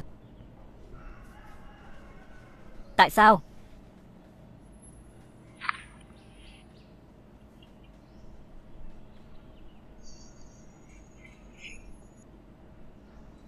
Xin công chúa tha tội. Vi thần dạy còn bất hiếu, mới để đứa nghịch tử này to gan lớn mật, không những vô lễ với công chúa mà còn tham nhũng tiền tuất của tướng sĩ, hại chết đầy nhà Trung Liệt. Công chúa, nếu người không hài lòng, vi thần sẽ lấy cái chết tạ tội. Nhưng trước đó, vi thần phải tạ lỗi với bách tính Thương Lan, đồng thời sẽ phát tiền tuất cho từng nhà. Ngay hôm nay không thiếu một xu. Tốt, cảm ơn Giang công tử. Người là anh hùng của chúng ta. Ta chỉ là công chúa Thương Lan, không dám tùy tiện quyết định sống chết của thừa tướng. Mạng của ngươi vẫn nên để phụ hoàng của ta định đoạt. Đa tạ công chúa không giết. Nhưng mà An Sử Na Sa tất bị giết. Mạnh Bắc đã huy động 10 vạn quân đang tiến đến biên cương Thương Lan của chúng ta. Xin công chúa lập tức về hoàng cung bàn bạc đối sách. Mạnh Bắc đáng chết, thật sự không từ bỏ ý định diệt Thương Lan.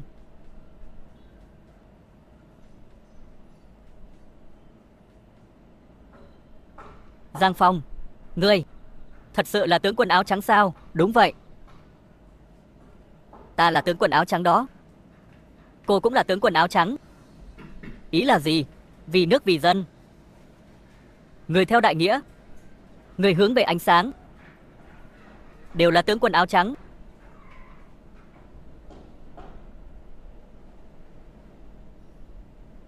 Người nói không sai. Tất cả mọi người đều có thể là tướng quân áo trắng, nhưng riêng ta thì không thể là tướng quân áo trắng. Các khanh, 10 vạn quân Mạnh Bắc ở phía Bắc đang tấn công. Có sách lược đối phó nào không?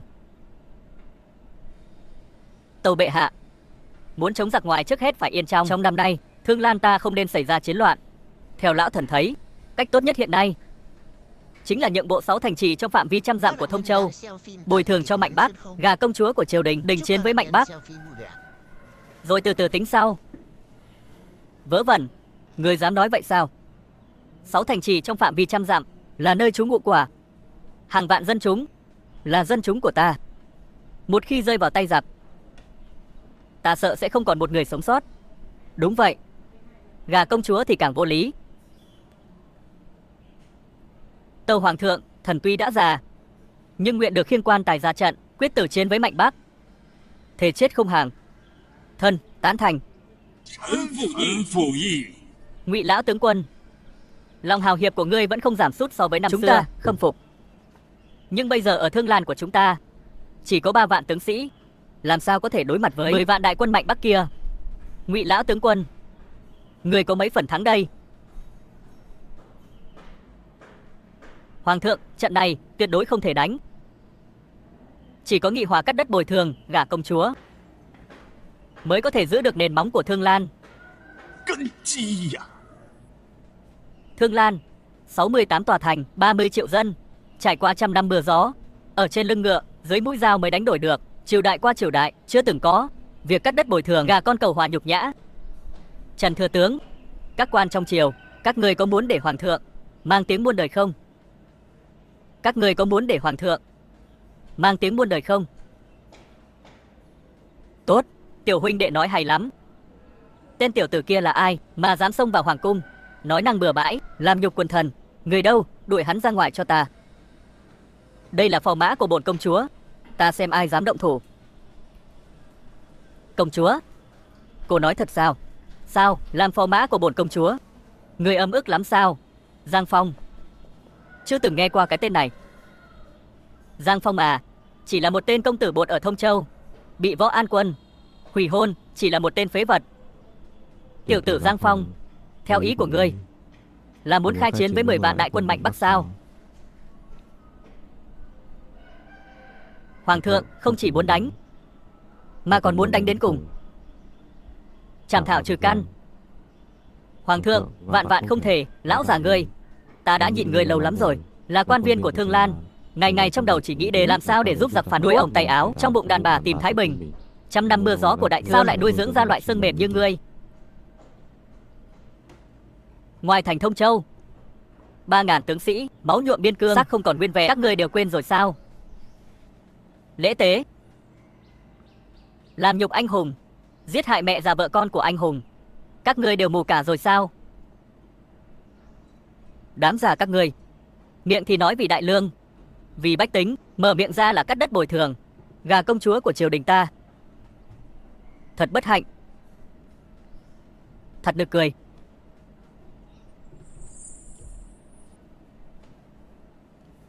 Giang Phong, người đã có đối sách chưa?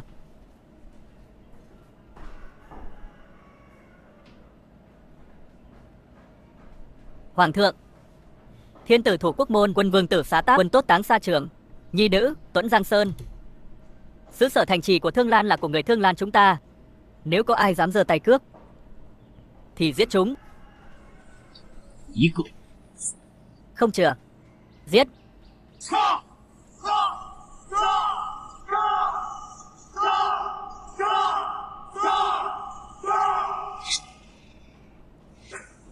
Hoàng thượng, Giang Phong chỉ là một tên công tử bột ở Thông Châu.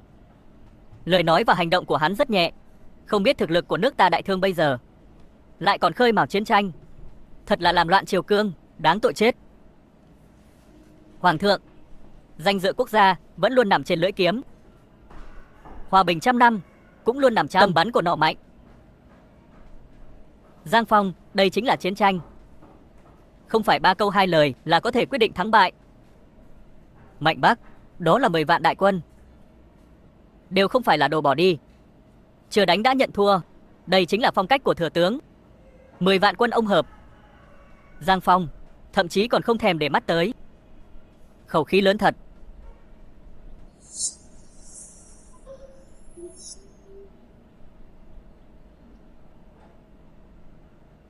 Dám nói 10 vạn thiết kỵ mạnh Bắc của ta là quân ông hợp. Xem ra Thương Lan của thực muốn cùng mạnh Bắc khai chiến. Sứ giả bớt giận, công chúa ở lâu trong hoàng cung, không biết sự thần dũng của thiết kỵ mạnh Bắc, nên mới buột miệng nói vậy. Tốt nhất là như vậy. Xin hỏi hoàng thượng, Thương Lan với mạnh Bắc của ta rốt cuộc là hòa hay chiến? Nếu hòa thì Thương Lan nhượng đất, lấy Thông Châu làm trung tâm, bao gồm 36 thành xung quanh, đều thuộc về mạnh Bắc của ta, đồng thời bồi thường 10 vạn lạng bạc, gả công chúa, và giao nộp kẻ giết hại hoàng tử mạnh Bắc, tướng quần áo trắng. Thương Lan từ nay trở thành nước thuộc địa của mạnh Bắc. Nông cuồng, lũ giặc mạnh Bắc, đừng có quá đáng. Quá đáng. Vậy thì tái chiến. Chỉ cần chiến sự nổ ra, sẽ có thêm 28 vạn quân tiếp viện kéo đến. Không quá nửa tháng sẽ san bằng Thương Lan. Đến lúc đó, các người sẽ trở thành lịch sử. Các người sẽ trở thành lịch sử. Mùa đông giá lạnh sắp đến, mạnh Bắc các người không có lương thảo tiếp tế, chúng ta Thương Lan bất cứ lúc nào cũng có thể làm các người kiệt quệ.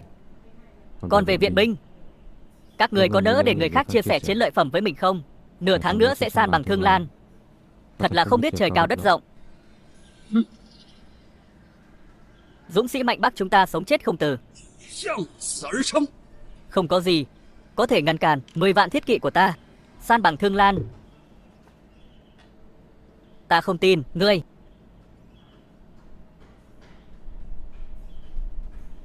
Hoàng thượng, chẳng lẽ đây chính là cách đối đãi khách của Thương Lan các ngươi? Sứ giả có gì muốn nói thì hãy nhanh chóng nói hết đi.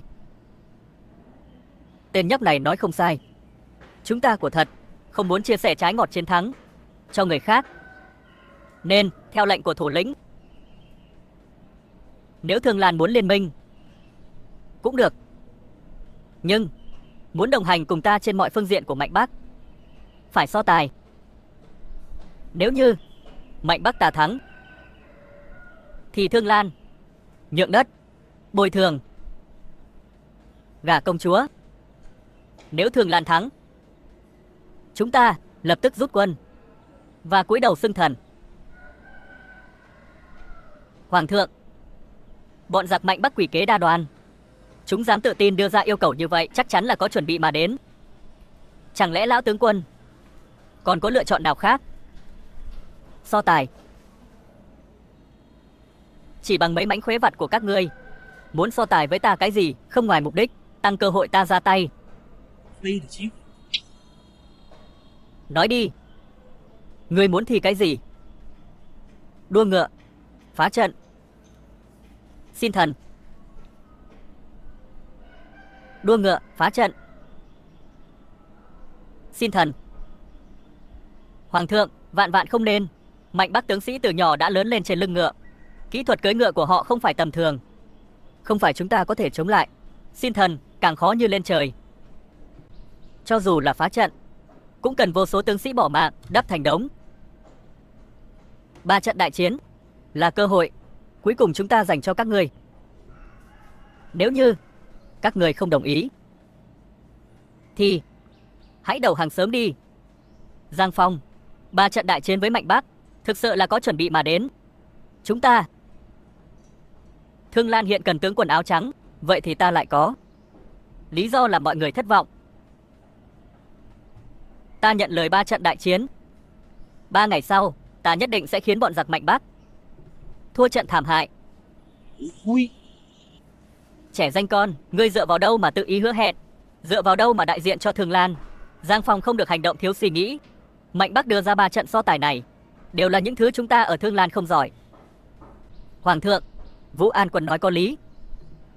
Giang Phong tiểu tử này có ý đồ xấu, tuyệt đối không thể tin.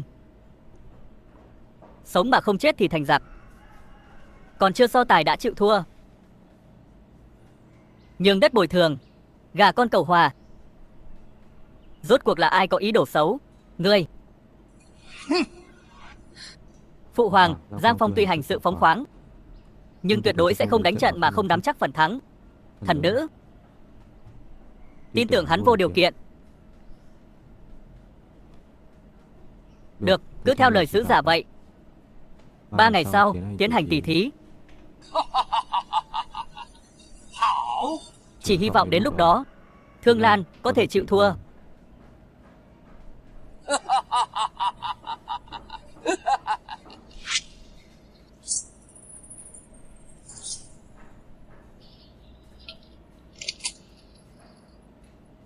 Ba trăm huynh đệ của ta chết oan bao năm nay, xem lần này ta có giết sạch các người không. Thiếu gia, những cục sắt này 3 ngày sau sứ giả Mạnh Bắc sẽ bị đánh cho tan tác à? Sao? Không tin vào bản lĩnh của thiếu gia sao? Linh Nhi mãi mãi tin vào thiếu gia.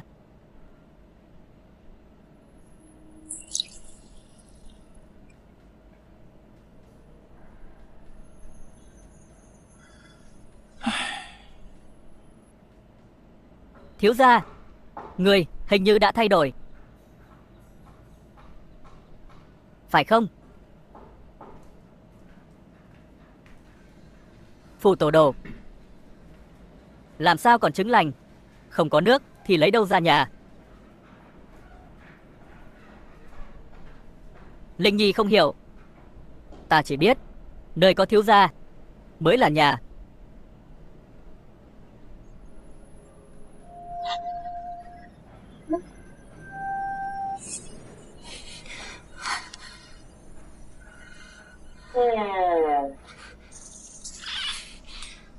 Giang Phong, 3 ngày sau đại hội sắp tới, không nghĩ cách giải quyết, ngược lại ở đây cùng nha hoàn của mình. Chuyện này ta sẽ tâu trình sự thật. Các nạn nhân đang xem phim tải kịch ngắn xuyên Cô bệnh không? sao? Chúc các nạn nhân xem phim vui vẻ.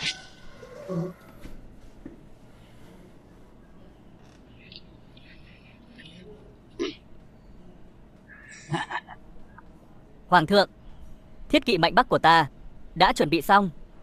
Xin hỏi, kỵ binh của quý quốc thì sao? Kỵ binh mạnh bắc vô địch thiên hạ, quý quốc có phải tự biết không địch nổi không? Giang Phong, đừng để Thương Lan trở thành trò cười cho thiên hạ. Thiết kỵ mạnh bắc nổi tiếng thiên hạ. Giang Phong sợ hãi cũng là điều dễ hiểu thôi. Con người ấy không thể nhìn vào những gì họ nói, mà phải nhìn vào những gì họ làm. Công chúa thấy vậy chứ? Hoàng thượng, nếu quý quốc không có ai ra ứng chiến, thì cuộc thi cưỡi ngựa này cứ coi như mạnh bắc ta thắng.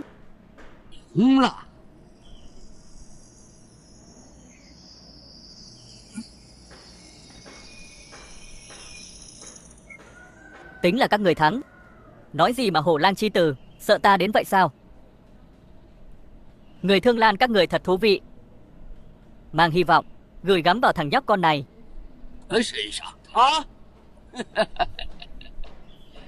Chỉ bằng một cục sắt vụn như thế này, muốn thắng được thiết kỵ của mạnh bắc ta. Mơ Hão Huyền, đây không phải là trò đùa sao? Giang Phong, ngươi định làm gì? Ngươi làm như vậy sẽ hại chết Thương Lan mất. Trận này chúng ta thua rồi. Chỉ mong 2 trận sau. Tiểu tử này đừng làm bậy, nếu không Thương Lan nguy mất.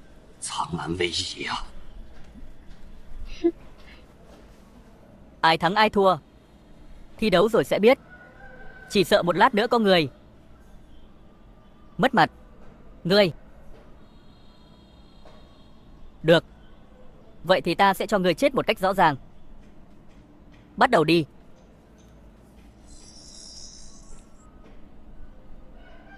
Chuẩn bị bắt đầu.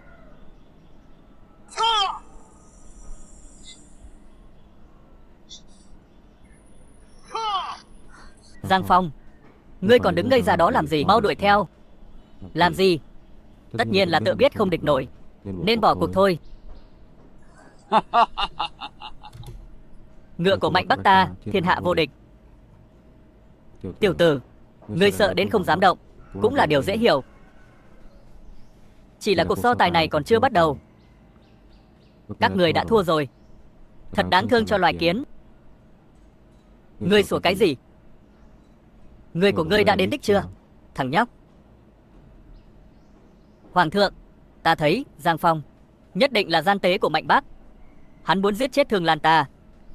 Đừng mà, người mạnh bắc không xứng để đối xử như cậu. Vậy tại sao ngươi không chiến mà đầu hàng?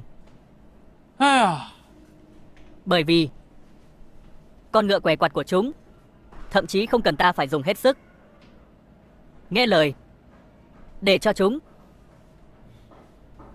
chạy một lúc, nói toàn lời nhảm nhí. Ngươi có phải điên rồi không? Giang Phong, chấm biết ngươi bản lĩnh cao cường, nhưng thiết kỵ mạnh bắc không thể xem thường. Ngươi đừng có mà lật thuyền trong mương. Các vị, hãy nhìn cho rõ.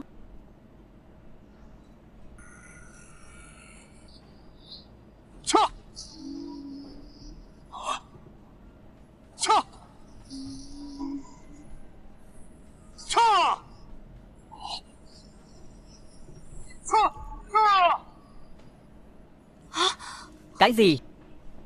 Tốc độ này sao có thể như thế này? Quả không hổ danh là người được hoàng thượng tin tưởng và trọng dụng. Quả nhiên không làm chúng ta thất vọng.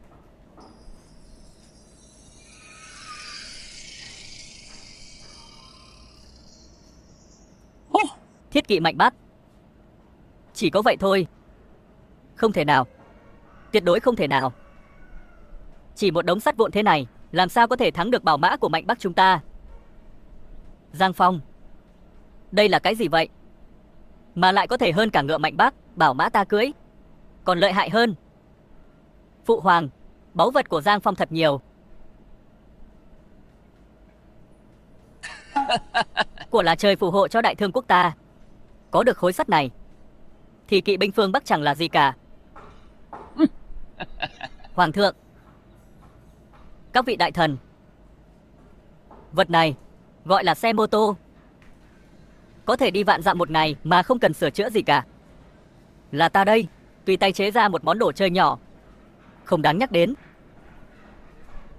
Có một vũ khí khủng khiếp như vậy, nếu dùng trên chiến trường, thật đáng sợ. Tiểu hữu à, thật sự là phúc tinh của Thương Lan ta. Tốt, sau cuộc thi, chấm sẽ trọng thưởng. Kỳ môn dị thuật, rốt cuộc cũng không được coi trọng.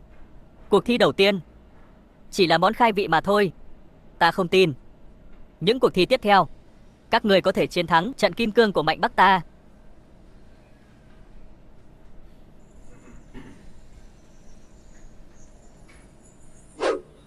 Các nạn nhân đang xem phim tại kịch ngắn xuyên không. Chúc các nạn nhân xem phim vui vẻ.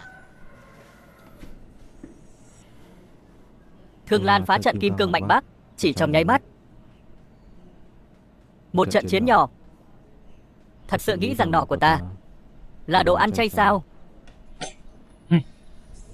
Bệ hạ, Trường Thục xin ra trận, phá trận của mạnh Bắc. Chuẩn. Ta khuyên cô, đừng mang binh lính đi chịu chết vô ích.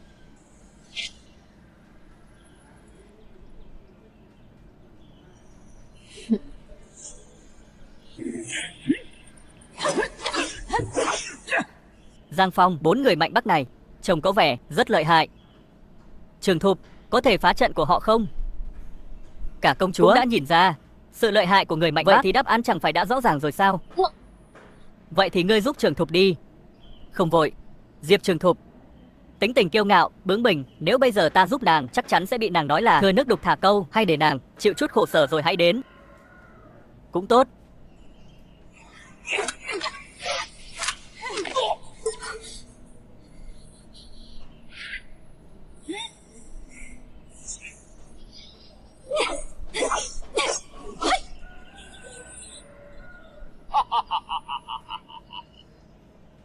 Tứ đại kim cương là mạnh Bắc ta. Những chiến binh mạnh nhất dù chỉ có 4 người, nhưng dù là trăm người ngàn người cũng khó mà chống lại được. Lũ đàn bà con gái cùng mấy tên vô dụng cũng muốn phá trận. Mơ giữa ban ngày.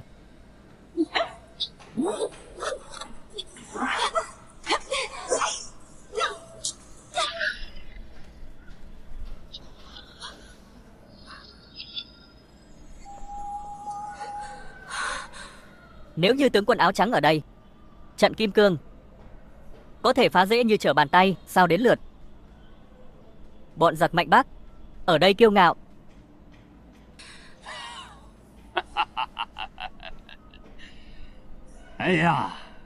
Nghe đồn Thương Lan, người nào cũng như rồng, nhưng kết quả lại làm người ta thất vọng. Vị lão tướng này, hay là ngươi thử xem sao? Quốc gia lâm nguy, ai cũng có trách nhiệm. Ngụy Đông Lai ta tuy tuổi đã cao, nhưng không sợ sống chết. Trận này ta sẽ phá. Đại tướng quân, còn có kẻ không sợ chết, nhưng đáng tiếc thời gian dành cho các ngươi không còn nhiều.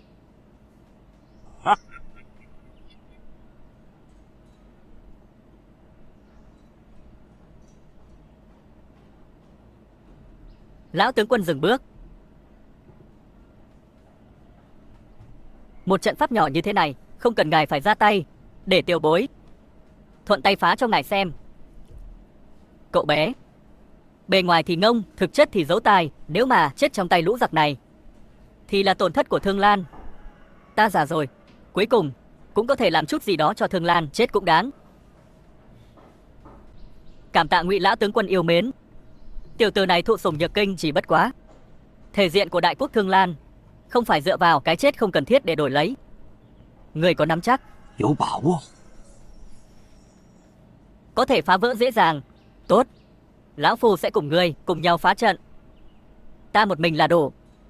Giang Phong, phá trận không phải là lúc thể hiện uy phong cá nhân. Tứ đại kim cương mạnh bác, thực lực khủng bố. Ngươi chết không sao. Nếu thua cuộc thi, trách nhiệm này ngươi gánh nổi không? Ngươi đang dạy ta làm việc à?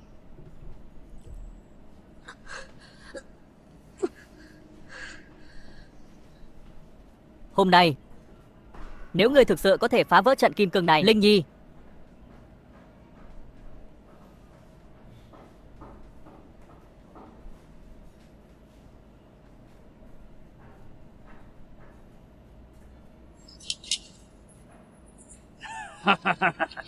Giang Phong, ngươi sẽ không muốn dùng một cây gậy sắt để phá kim cương đại trận của Mạnh Bắc sao? Đúng là súng bắn tỉa này không tốt lắm. Một phát một, quá phiền phức. Hoàng thượng, Giang Phong tại đây hành vi giật gân, thật sự tổn hại đến uy nghiêm của ta. Thần đề nghị đánh vào. Trần thừa tướng vội vàng tham tấu ta như vậy là không biết câu súng bắn ra con chim đầu đàn lý đó sao? Ngươi 3 lần 5 lượt khiến cho Thương Lan ta mất hết mặt mũi, không coi trọng uy nghiêm hoàng gia. Bản tướng phải tâu ngươi. Chẳng lẽ bổn tướng có lỗi? Trần thừa tướng, bổn cung hay phụ hoàng bao giờ thấy Giang Phong có hành vi không phù hợp? Phải chăng là Thương Lan giống như những gì thừa tướng nói? Thần không dám. Đừng lặp lại nữa.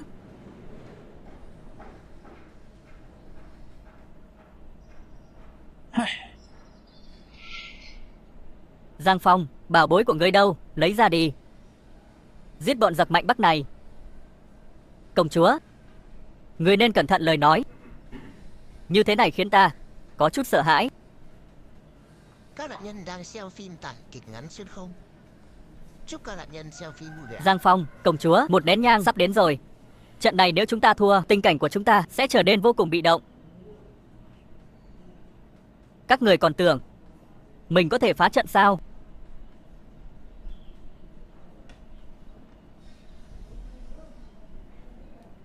Phải không? Vậy nếu ta lôi ra bảo bối này, các người sẽ đối phó thế nào? Đây chỉ là một đống sắt vụn, biến thành một đống sắt vụn thôi mà. Ta còn tưởng người có bản lĩnh gì, chỉ bằng cái cục sắt này mà muốn phá trận kim cang của ta, có đúng không?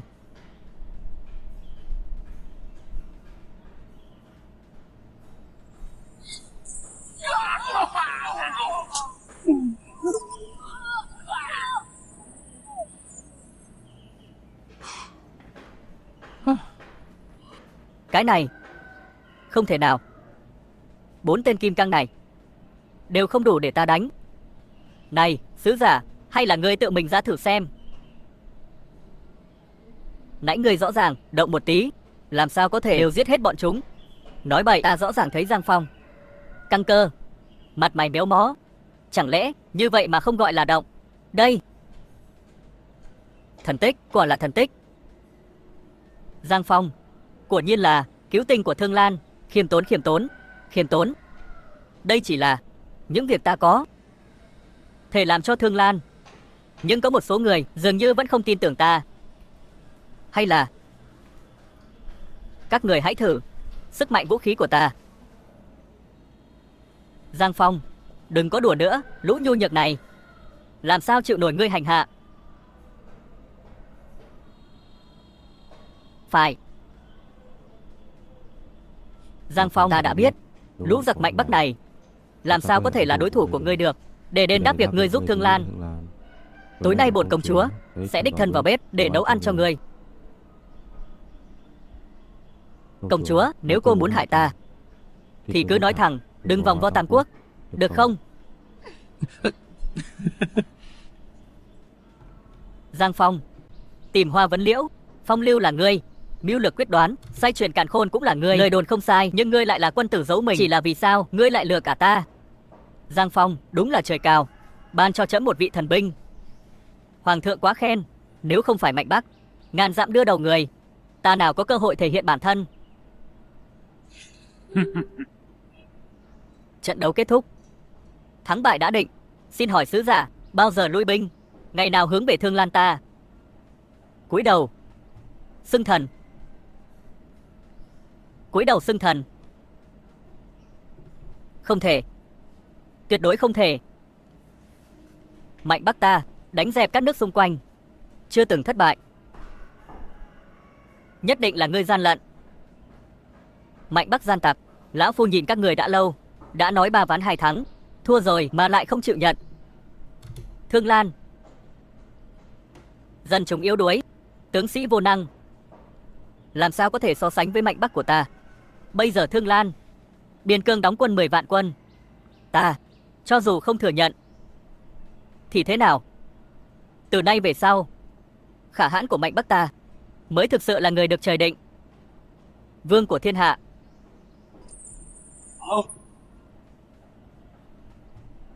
Ngươi vừa nói gì? Ta không nghe rõ. Ngươi muốn làm gì? Ta là sứ giả. Hai nước giao chiến, không giết sứ giả. Vậy nếu giết ngươi thì sao? Có phải ngươi không còn là sứ giả nữa? Xin lỗi, ta thừa nhận, những lời ta vừa nói có hơi to tiếng. Còn ta vẫn thích vẻ ngoài bất khuất của ngươi. Trời long đất lở, có lẽ trời sắp đổ mưa rồi.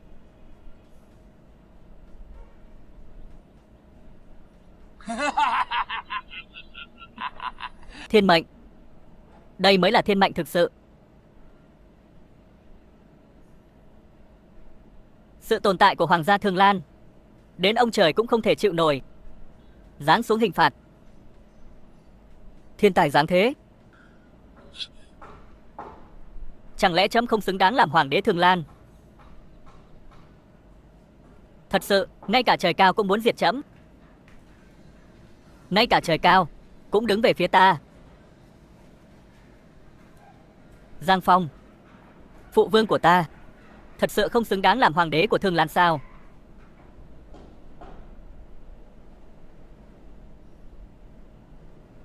Một trận động đất nhỏ đã làm các người sợ đến vậy sao?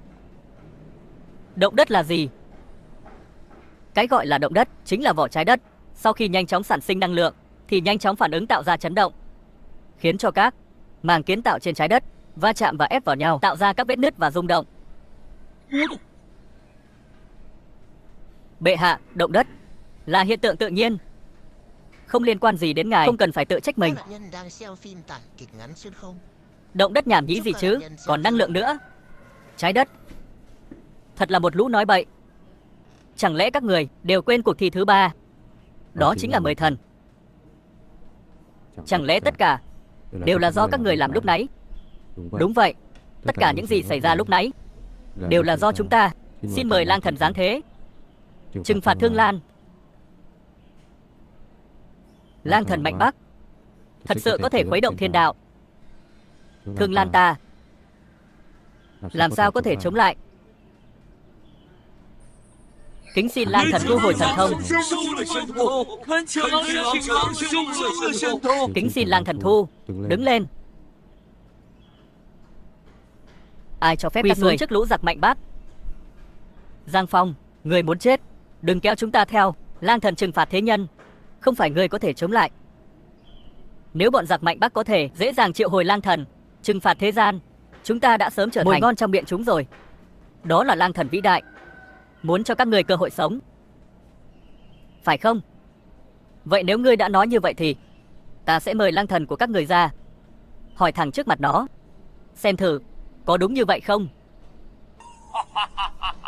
Một tên người Thương Lan lại muốn mời lang thần Mạnh Bắc. Tên ngốc mơ mộng. Giang Phong, việc thỉnh thần không phải chuyện đùa. Chỉ cần sơ suất một chút, toàn bộ Thương Lan sẽ phải chôn cùng ngươi. Giang Phong, rốt cuộc ngươi có ý đồ gì? Sao? Các ngươi sợ rồi sao? Giang Phong chính là thiên thần giáng thế. Một tên lang thần mạnh bắc còn con là cái thá gì? Hắn nói có thể thì chắc chắn có thể. Người nói cái gì? Thằng nhóc này là thiên thần giáng thế. Nói bậy.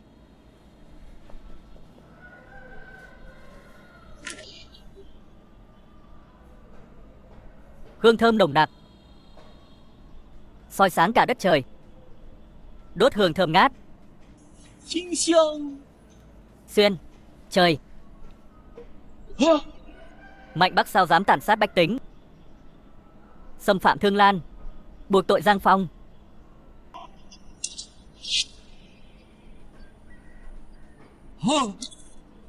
Tội thần, không biết lang thần che chở Thương Lan. Xin lang thần tha tội. Nếu còn lần sau, Mạnh Bắc diệt. À vâng, ta biết. Mạnh Bắc các ngươi lấy lang thần làm tín ngưỡng. Giờ ta đem lang thần của các ngươi ra đây. Ngươi còn gì muốn nói không? Lang thần tái hiện sau trăm năm. Hóa ra Giang Phong thiếu gia thực sự là thần linh giáng thế, là Mạnh Bắc hồ đồ. Xin thiên thần thứ tội. Biết lỗi có thể sửa, lang thần sẽ tha thứ cho ngươi. Cảm tạ thiên thần tha thứ.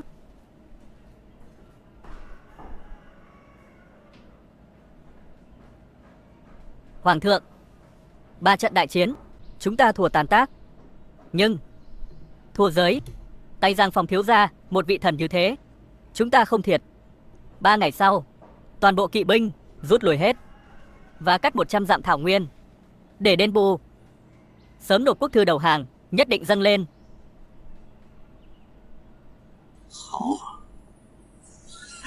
Tốt. Tốt. Hoàng thượng, ngoại thần còn có một điều bất tình chi thình. Tâu.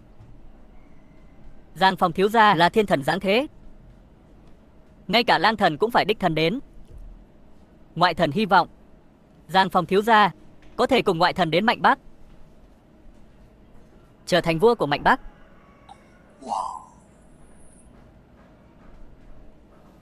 Không được. Giang Phong là thần hộ mệnh của Thương Lan chúng ta, sao có thể làm vua của Mạnh Bắc? Đúng vậy. Một khi Giang Phong nắm giữ Mạnh Bắc, đến lúc đó quay trở lại, chúng ta sẽ không có cách nào chống đỡ.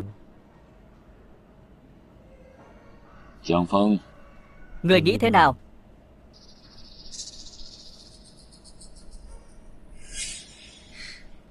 Giang Phong,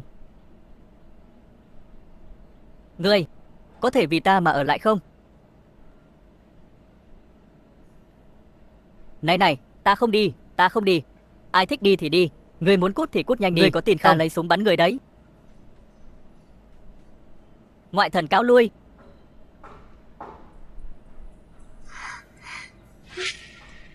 Phế vật. Phế vật. Toàn là phế vật. Thừa tướng, sứ giả Mạnh Bắc đến rồi. Đưa chúng vào. Đưa hết vào đây cho ta.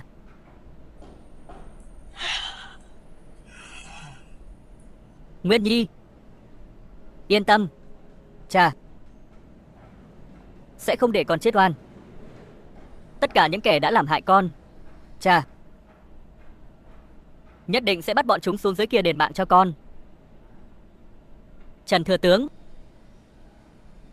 vẫn khỏe chứ? Quân 10 vạn người à? Quân 10 vạn người nhỉ?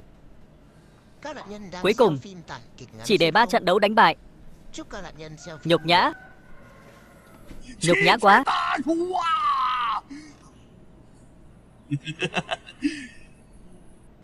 Các người định giải thích thế nào với bổn thừa tướng? Mạnh Bắc chúng ta từ trước đến nay đều tôn sùng lang thần, mọi việc đều nghe theo lang thần. Công tử Giang Phong chính là thiên thần giáng thế, có thể điều khiển lang thần. Chúng ta sao có thể làm kẻ thù của người ta? Con trai ta đâu? Con trai ta đâu? Con trai ta chết oan sao? Việc khởi binh từ trước đến nay đều có thành bại. Cái rắm. Rõ ràng là do bọn ngốc các ngươi đã bị Giang Phong dọa sợ. Cái gì mà thiên thần giáng thế, cái gì mà điều khiển lang thần, đều là giả dối. Vậy thì Trần thừa tướng có thể mời lang thần ra không? Để chúng ta được tận mắt chứng kiến.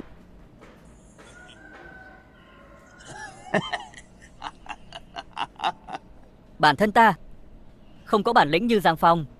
Tuy nhiên, các người không lật đổ được hoàng đế của Thương Lan. Ta và các người giao dịch đến đây là hết. Không ai có thể quyền nợ trong tay Mạnh Bắc ta.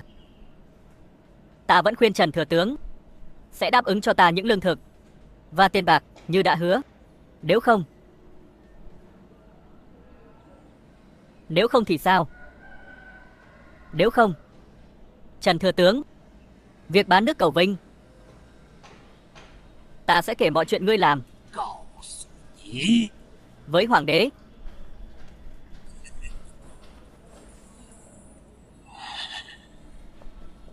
Ngươi muốn uy hiếp bản tướng sao?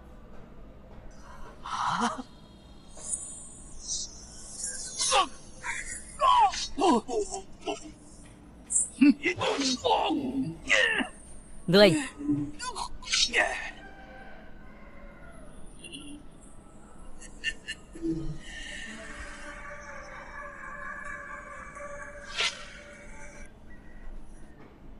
thần bái kiến hoàng thượng. Thừa tướng, có chuyện gì? Xin hoàng thượng giao Giang Phong, tên giặc đó ra đây để dập tắt cơn thịnh nộ của Mạnh Bắc. Giao Giang Phong ra, dẹp yên cơn thịnh nộ của Mạnh Bắc. Thừa tướng biết mình đang nói gì chứ? Bệ hạ, người đời đều biết, trên thế gian này không thể có thần thánh nào, càng không thể như tên công tử bột Giang Phong. Những trò bịp bợm của hắn làm sao có thể lừa được thủ lĩnh Mạnh Bắc chứ?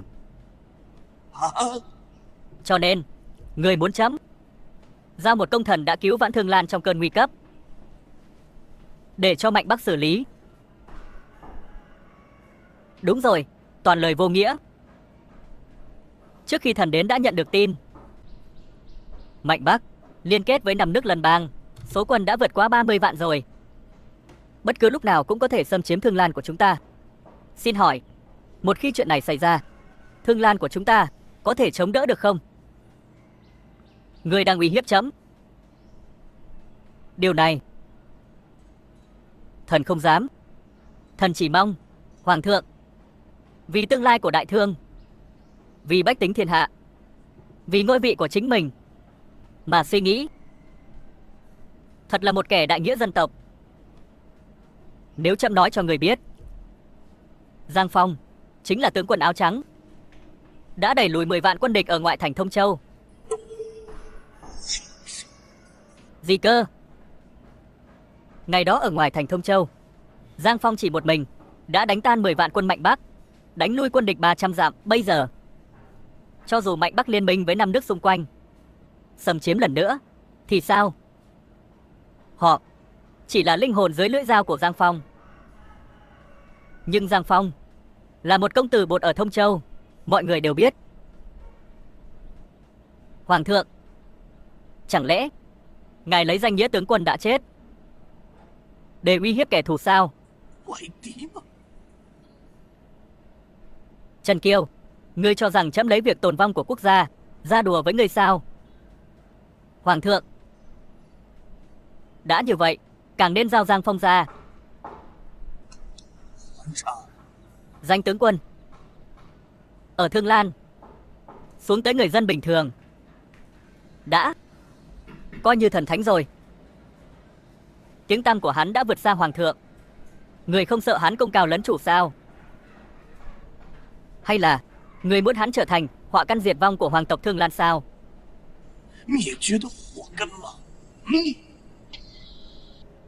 Trần Kiêu, ngươi thật sự cho rằng chấm ngốc sao? Giao Giang Phong ra, chấm chính là qua cầu rút ván. Bất kể hắn có phải là tướng quân áo trắng hay không, giao Giang Phong ra, bách quan trong triều sẽ nhìn trẫm thế nào? Giao Giang Phong ra, ngươi để cho bách tính thiên hạ nhìn trẫm thế nào? Ta, Hoàng thượng, thần, tất cả những gì thần làm đều là vì tương lai của đại thương và sự an nguy của hoàng thất. Các nạn nhân đang xem phim tải kịch ngắn xuyên không. Nói hay lắm. Chúc các nạn nhân xem phim. Vậy chấm hỏi ngươi, tên con bất hiếu Trần Nguyên của ngươi, ăn chặn tiền trợ cấp của gia đình liệt sĩ là thế nào? Hại chết gia đình liệt sĩ lại là thế nào? Hoàng thượng, thần dạy con không đúng cách, mới khiến nó làm ra chuyện đại nghịch bất đạo như vậy. Cho nên thần đã tự tay chém giết nó, để cho Thương Lan trừ bỏ chướng ngại. Hổ dữ còn không ăn thịt con. Thừa tướng thật có khí phách, quét sạch chướng ngại này. Không biết là vì ai. Cút đi, nếu muốn người khác không biết, trừ khi đừng làm.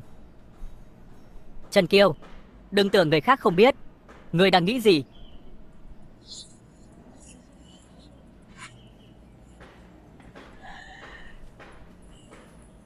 Tạ Hoàng thượng.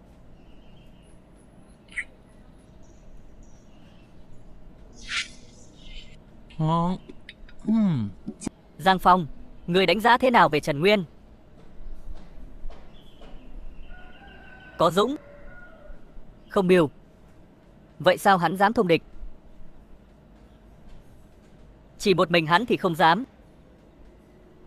Nhưng nếu có lão già kia đứng sau, chỉ bảo cho hắn dọn sạch chướng ngại, thì chẳng phải rất dễ dàng sao? Quả nhiên, Trần Thừa Tướng mới là tội đồ đầu sỏ thông địch. Nếu không thì sao? Trần Nguyên tuy ở Thương Lan có chút danh tiếng, nhưng muốn cấu kết với thủ lĩnh của Mạnh Bắc chẳng khác gì giấc mơ của kẻ ngốc. Hơn nữa, hắn còn biển thủ tiền trợ cấp, sát hại gia đình liệt sĩ. Những tội ác này, nếu không có lão già Trần Kiều đứng sau chống lưng, hắn đã chết từ lâu. Trần gia thật sự là một khối u độc của Thương Lan. Thiếu gia, Trần Nguyên làm như vậy rốt cuộc là muốn làm gì đây? Sợ là chuẩn bị thế nào rồi? Đã chuẩn bị xong, chỉ chờ lệnh của thừa tướng.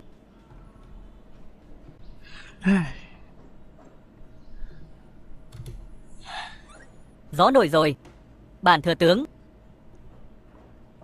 nên khoác lên mình một chiếc áo long bào.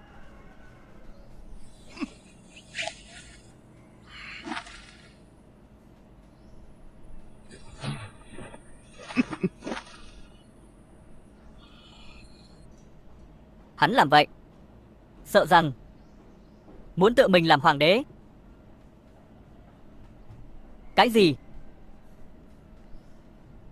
Công chúa, cấm vệ quân trong hoàng cung đều đã được điều đi.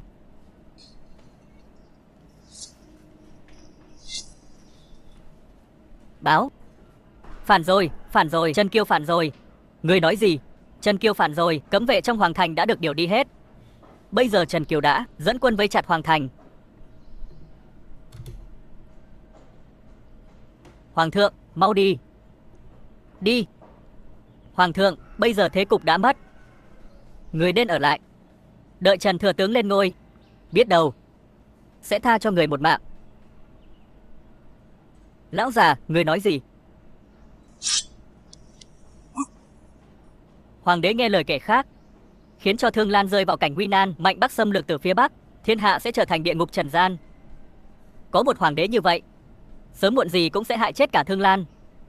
Các người muốn chết. Đủ rồi. Trần Kiều là người đứng đầu trăm quan, nhưng lại làm ra chuyện phạm thượng đại nghịch bất đạo. Thương Lan, ai cũng có thể giết hắn. Còn các ngươi, đợi khi ta quyết sạch phản loạn, sẽ lần lượt tìm các người tính sổ. Hoàng thượng, long thể là trọng, nơi này nguy hiểm, người mau rời đi. Lỗ Bịch, thiên hạ này là thiên hạ của trẫm. Thiên tử thủ quốc môn, quân vương tử xá tắc, Chỉ là đám phản quân mà thôi. Có đáng sợ hơn ngoại địch xâm lấn không? Giết!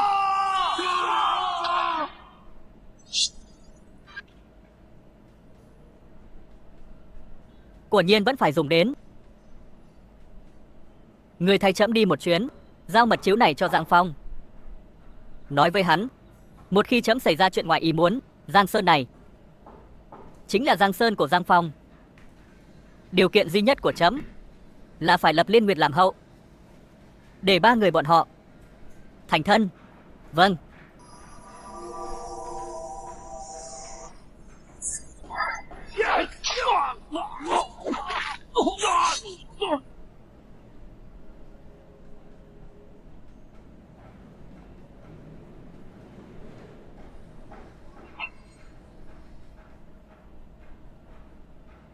Trần Kiêu, ngươi to gan thật, dám may áo lông bào, mặc vào chầu vua. Mọi người đều biết, thiên hạ này sắp là của Trần Kiều ta. Ta mặc áo lông bào, có gì không được? Người quá hỗn. Đông Lai, cho hắn vào, đối chất với trẫm trước điện. Trần Kiêu, quỳ xuống. Trẫm để tỉnh ngươi nhiều năm công lao, có thể bỏ qua chuyện trước đây. Tha cho ngươi một mạng, tha cho ta một mạng. Ngươi xứng không, hỗn xược? Ngươi đứng đầu trăm quan, chỉ đứng sau một mình trẫm. Vào triều làm quan nhiều năm, trẫm chưa từng bạc đãi ngươi. Con trai ngươi phạm tội tày trời, trẫm cũng không liên lụy đến Trần gia. Sao dám phản trẫm? Chỉ vì ngươi yếu đuối vô năng, mọi người đều có thể bắt nạt. Trần Kiều ta phản rồi.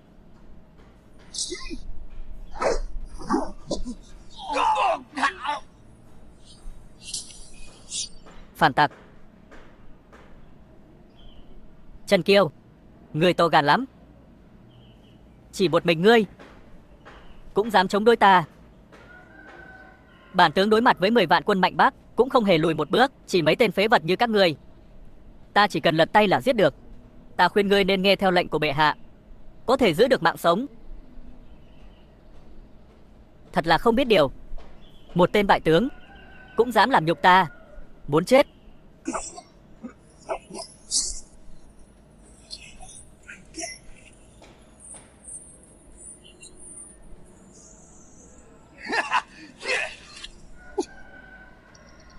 Không ngờ võ công của ngươi lại không kém ta.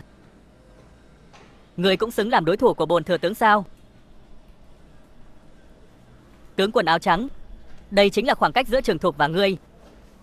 Nếu ngươi ở đây, Trần Kiêu, ngươi thậm chí không thể vượt qua 3 hiệp của ta. Tướng quần áo trắng, ngươi ở đâu? Thương Lan, nguy rồi. Không ngờ ngươi ở ngay dưới mí mắt trẫm mà lại dám giấu sâu như vậy. Xem ra việc tạo phản hôm nay ngươi đã mưu tính từ lâu rồi. Đúng vậy. Thiên hạ này từ xưa đến nay đều là kẻ mạnh được hưởng. Ngươi ngồi được hoàng vị, thì sao Trần gia chúng ta lại không ngồi được chứ? Cho nên bên ngoài thành Thông Châu 10 vạn quân mạnh Bắc xâm phạm mà lại giấu không báo. Ta thật không ngờ người sắp chết đến nơi rồi vẫn còn chút đầu óc. Chỉ là không ngờ lại bị tên tướng quần áo trắng giết địch 300 dặm. Ngươi càng không ngờ vì tướng quần áo trắng mạnh Bắc giả vờ cầu hòa, 3 trận đấu cũng thua thảm hại. Đúng vậy. Nếu không, tại sao ta lại đích thân phản lại ngươi? Chỉ cần thành Thương Lan sụp đổ hoặc thua cuộc trong cuộc thi đấu, ta có thể trở thành hoàng đế của Thương Lan một cách hợp lý.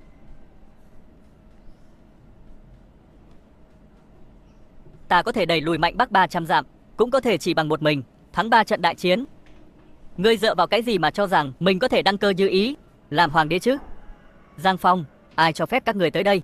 Đưa Liên Nguyệt, mau rời khỏi đây, đi. Mạnh Bắc kính sợ, Thương Lan kính nể tướng quần áo trắng. Đã đến đây rồi, sao, muốn làm rùa rụt cổ à? Tướng quần áo trắng, quả nhiên là ngươi. Tướng quân áo trắng một mình quyết sạch mạnh Bắc, Đảo ngược tình thế, những kẻ mạnh trên thế gian đều vô cùng kính nể. Giết ngươi, có thể nổi tiếng khắp thiên hạ. Không chỉ vậy, ngươi còn phá hỏng chuyện tốt của ta, làm hại con trai ta. Nợ mới nợ cũ, tính một thể. Ngươi đúng là kẻ mù ngồi chiếu trên, không coi ai ra gì. Kiêu ngạo, tất nhiên có vốn để ngông. Nếu ngay cả một đứa trẻ con như ngươi mà ta không chịu nổi ra ngoài, chẳng phải cho cười sao? Không. Ngươi sẽ không có cơ hội chuyển ra ngoài đâu, bởi vì hôm nay ngươi nhất định phải chết. Hiểu chết vào tay ai còn chưa định.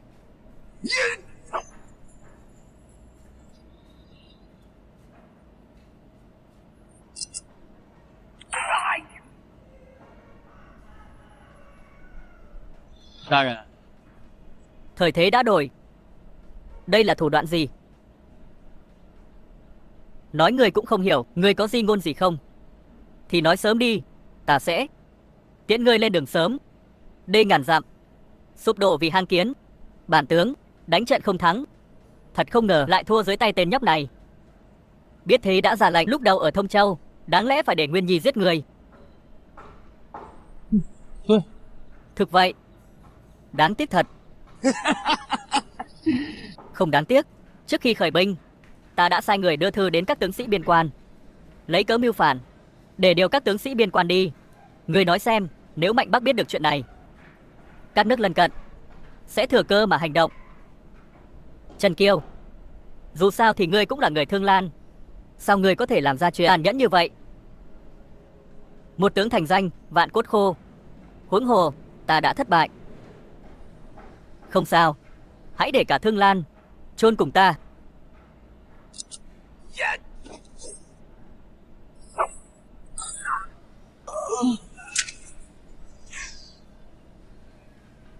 Ngươi không xứng. Báo Thương Lan thừa tướng Trần Kiều binh biến thất bại, vạn tướng sĩ đã quay về kinh thành, biên giới Thương Lan trống rỗng. Xuất binh.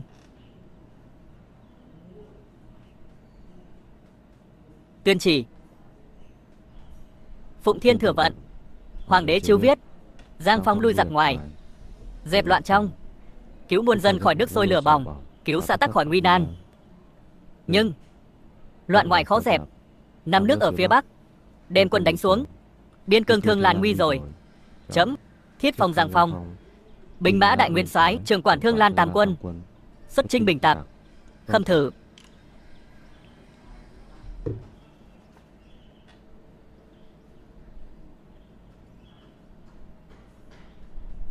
Xin hãy đứng lên. Giang Phong, 5 nước phương Bắc không thể xem thường. Nếu có thể tiêu diệt kẻ địch giành chiến thắng thì tự nhiên là tốt nhất. Nếu không thể, chấm cho phép người chiến bại, không cho phép người xảy ra chuyện. Thương Lan không chỉ có chấm và Bách Quan. Đợi ngươi bình an trở về, còn có một người quan trọng nhất trong cuộc đời ngươi. Ngươi hiểu không? Ta là người. Sợ chết lắm, chỉ là dẹp loạn thôi, sẽ không để mình mất mạng.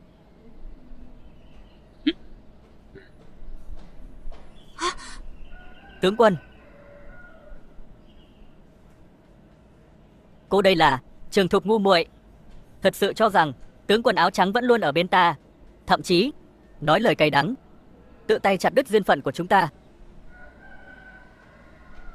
Tất cả đều là lỗi của ta. Trường Thục không mong tướng quân tha thứ, chỉ hy vọng được ở bên tướng quân, làm nô làm tỳ. Ngươi làm nô làm tỳ, vậy ta là gì? Đúng vậy, cô đi đi. Giữa ta và cô không có ân, cũng không có oán. Chỉ là đạo khác nhau không thể cùng mưu.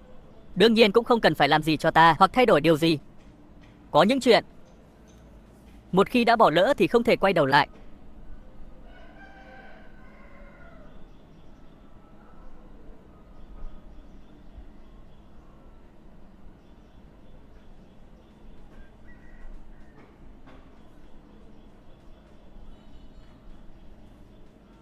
Công chúa, đây là trái tim Liên Nguyệt đã sớm thuộc về ngươi.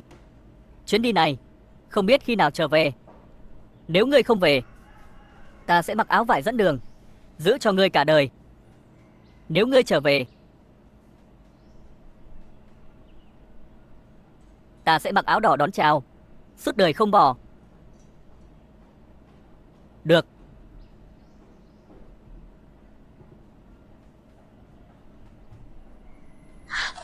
Viễn Trình dẹp loạn, sống chết khó lường. Các người đều là đứa con tốt của Thương Lan. Hôm nay tiễn đưa. Chỉ mong ngày sau gặp lại.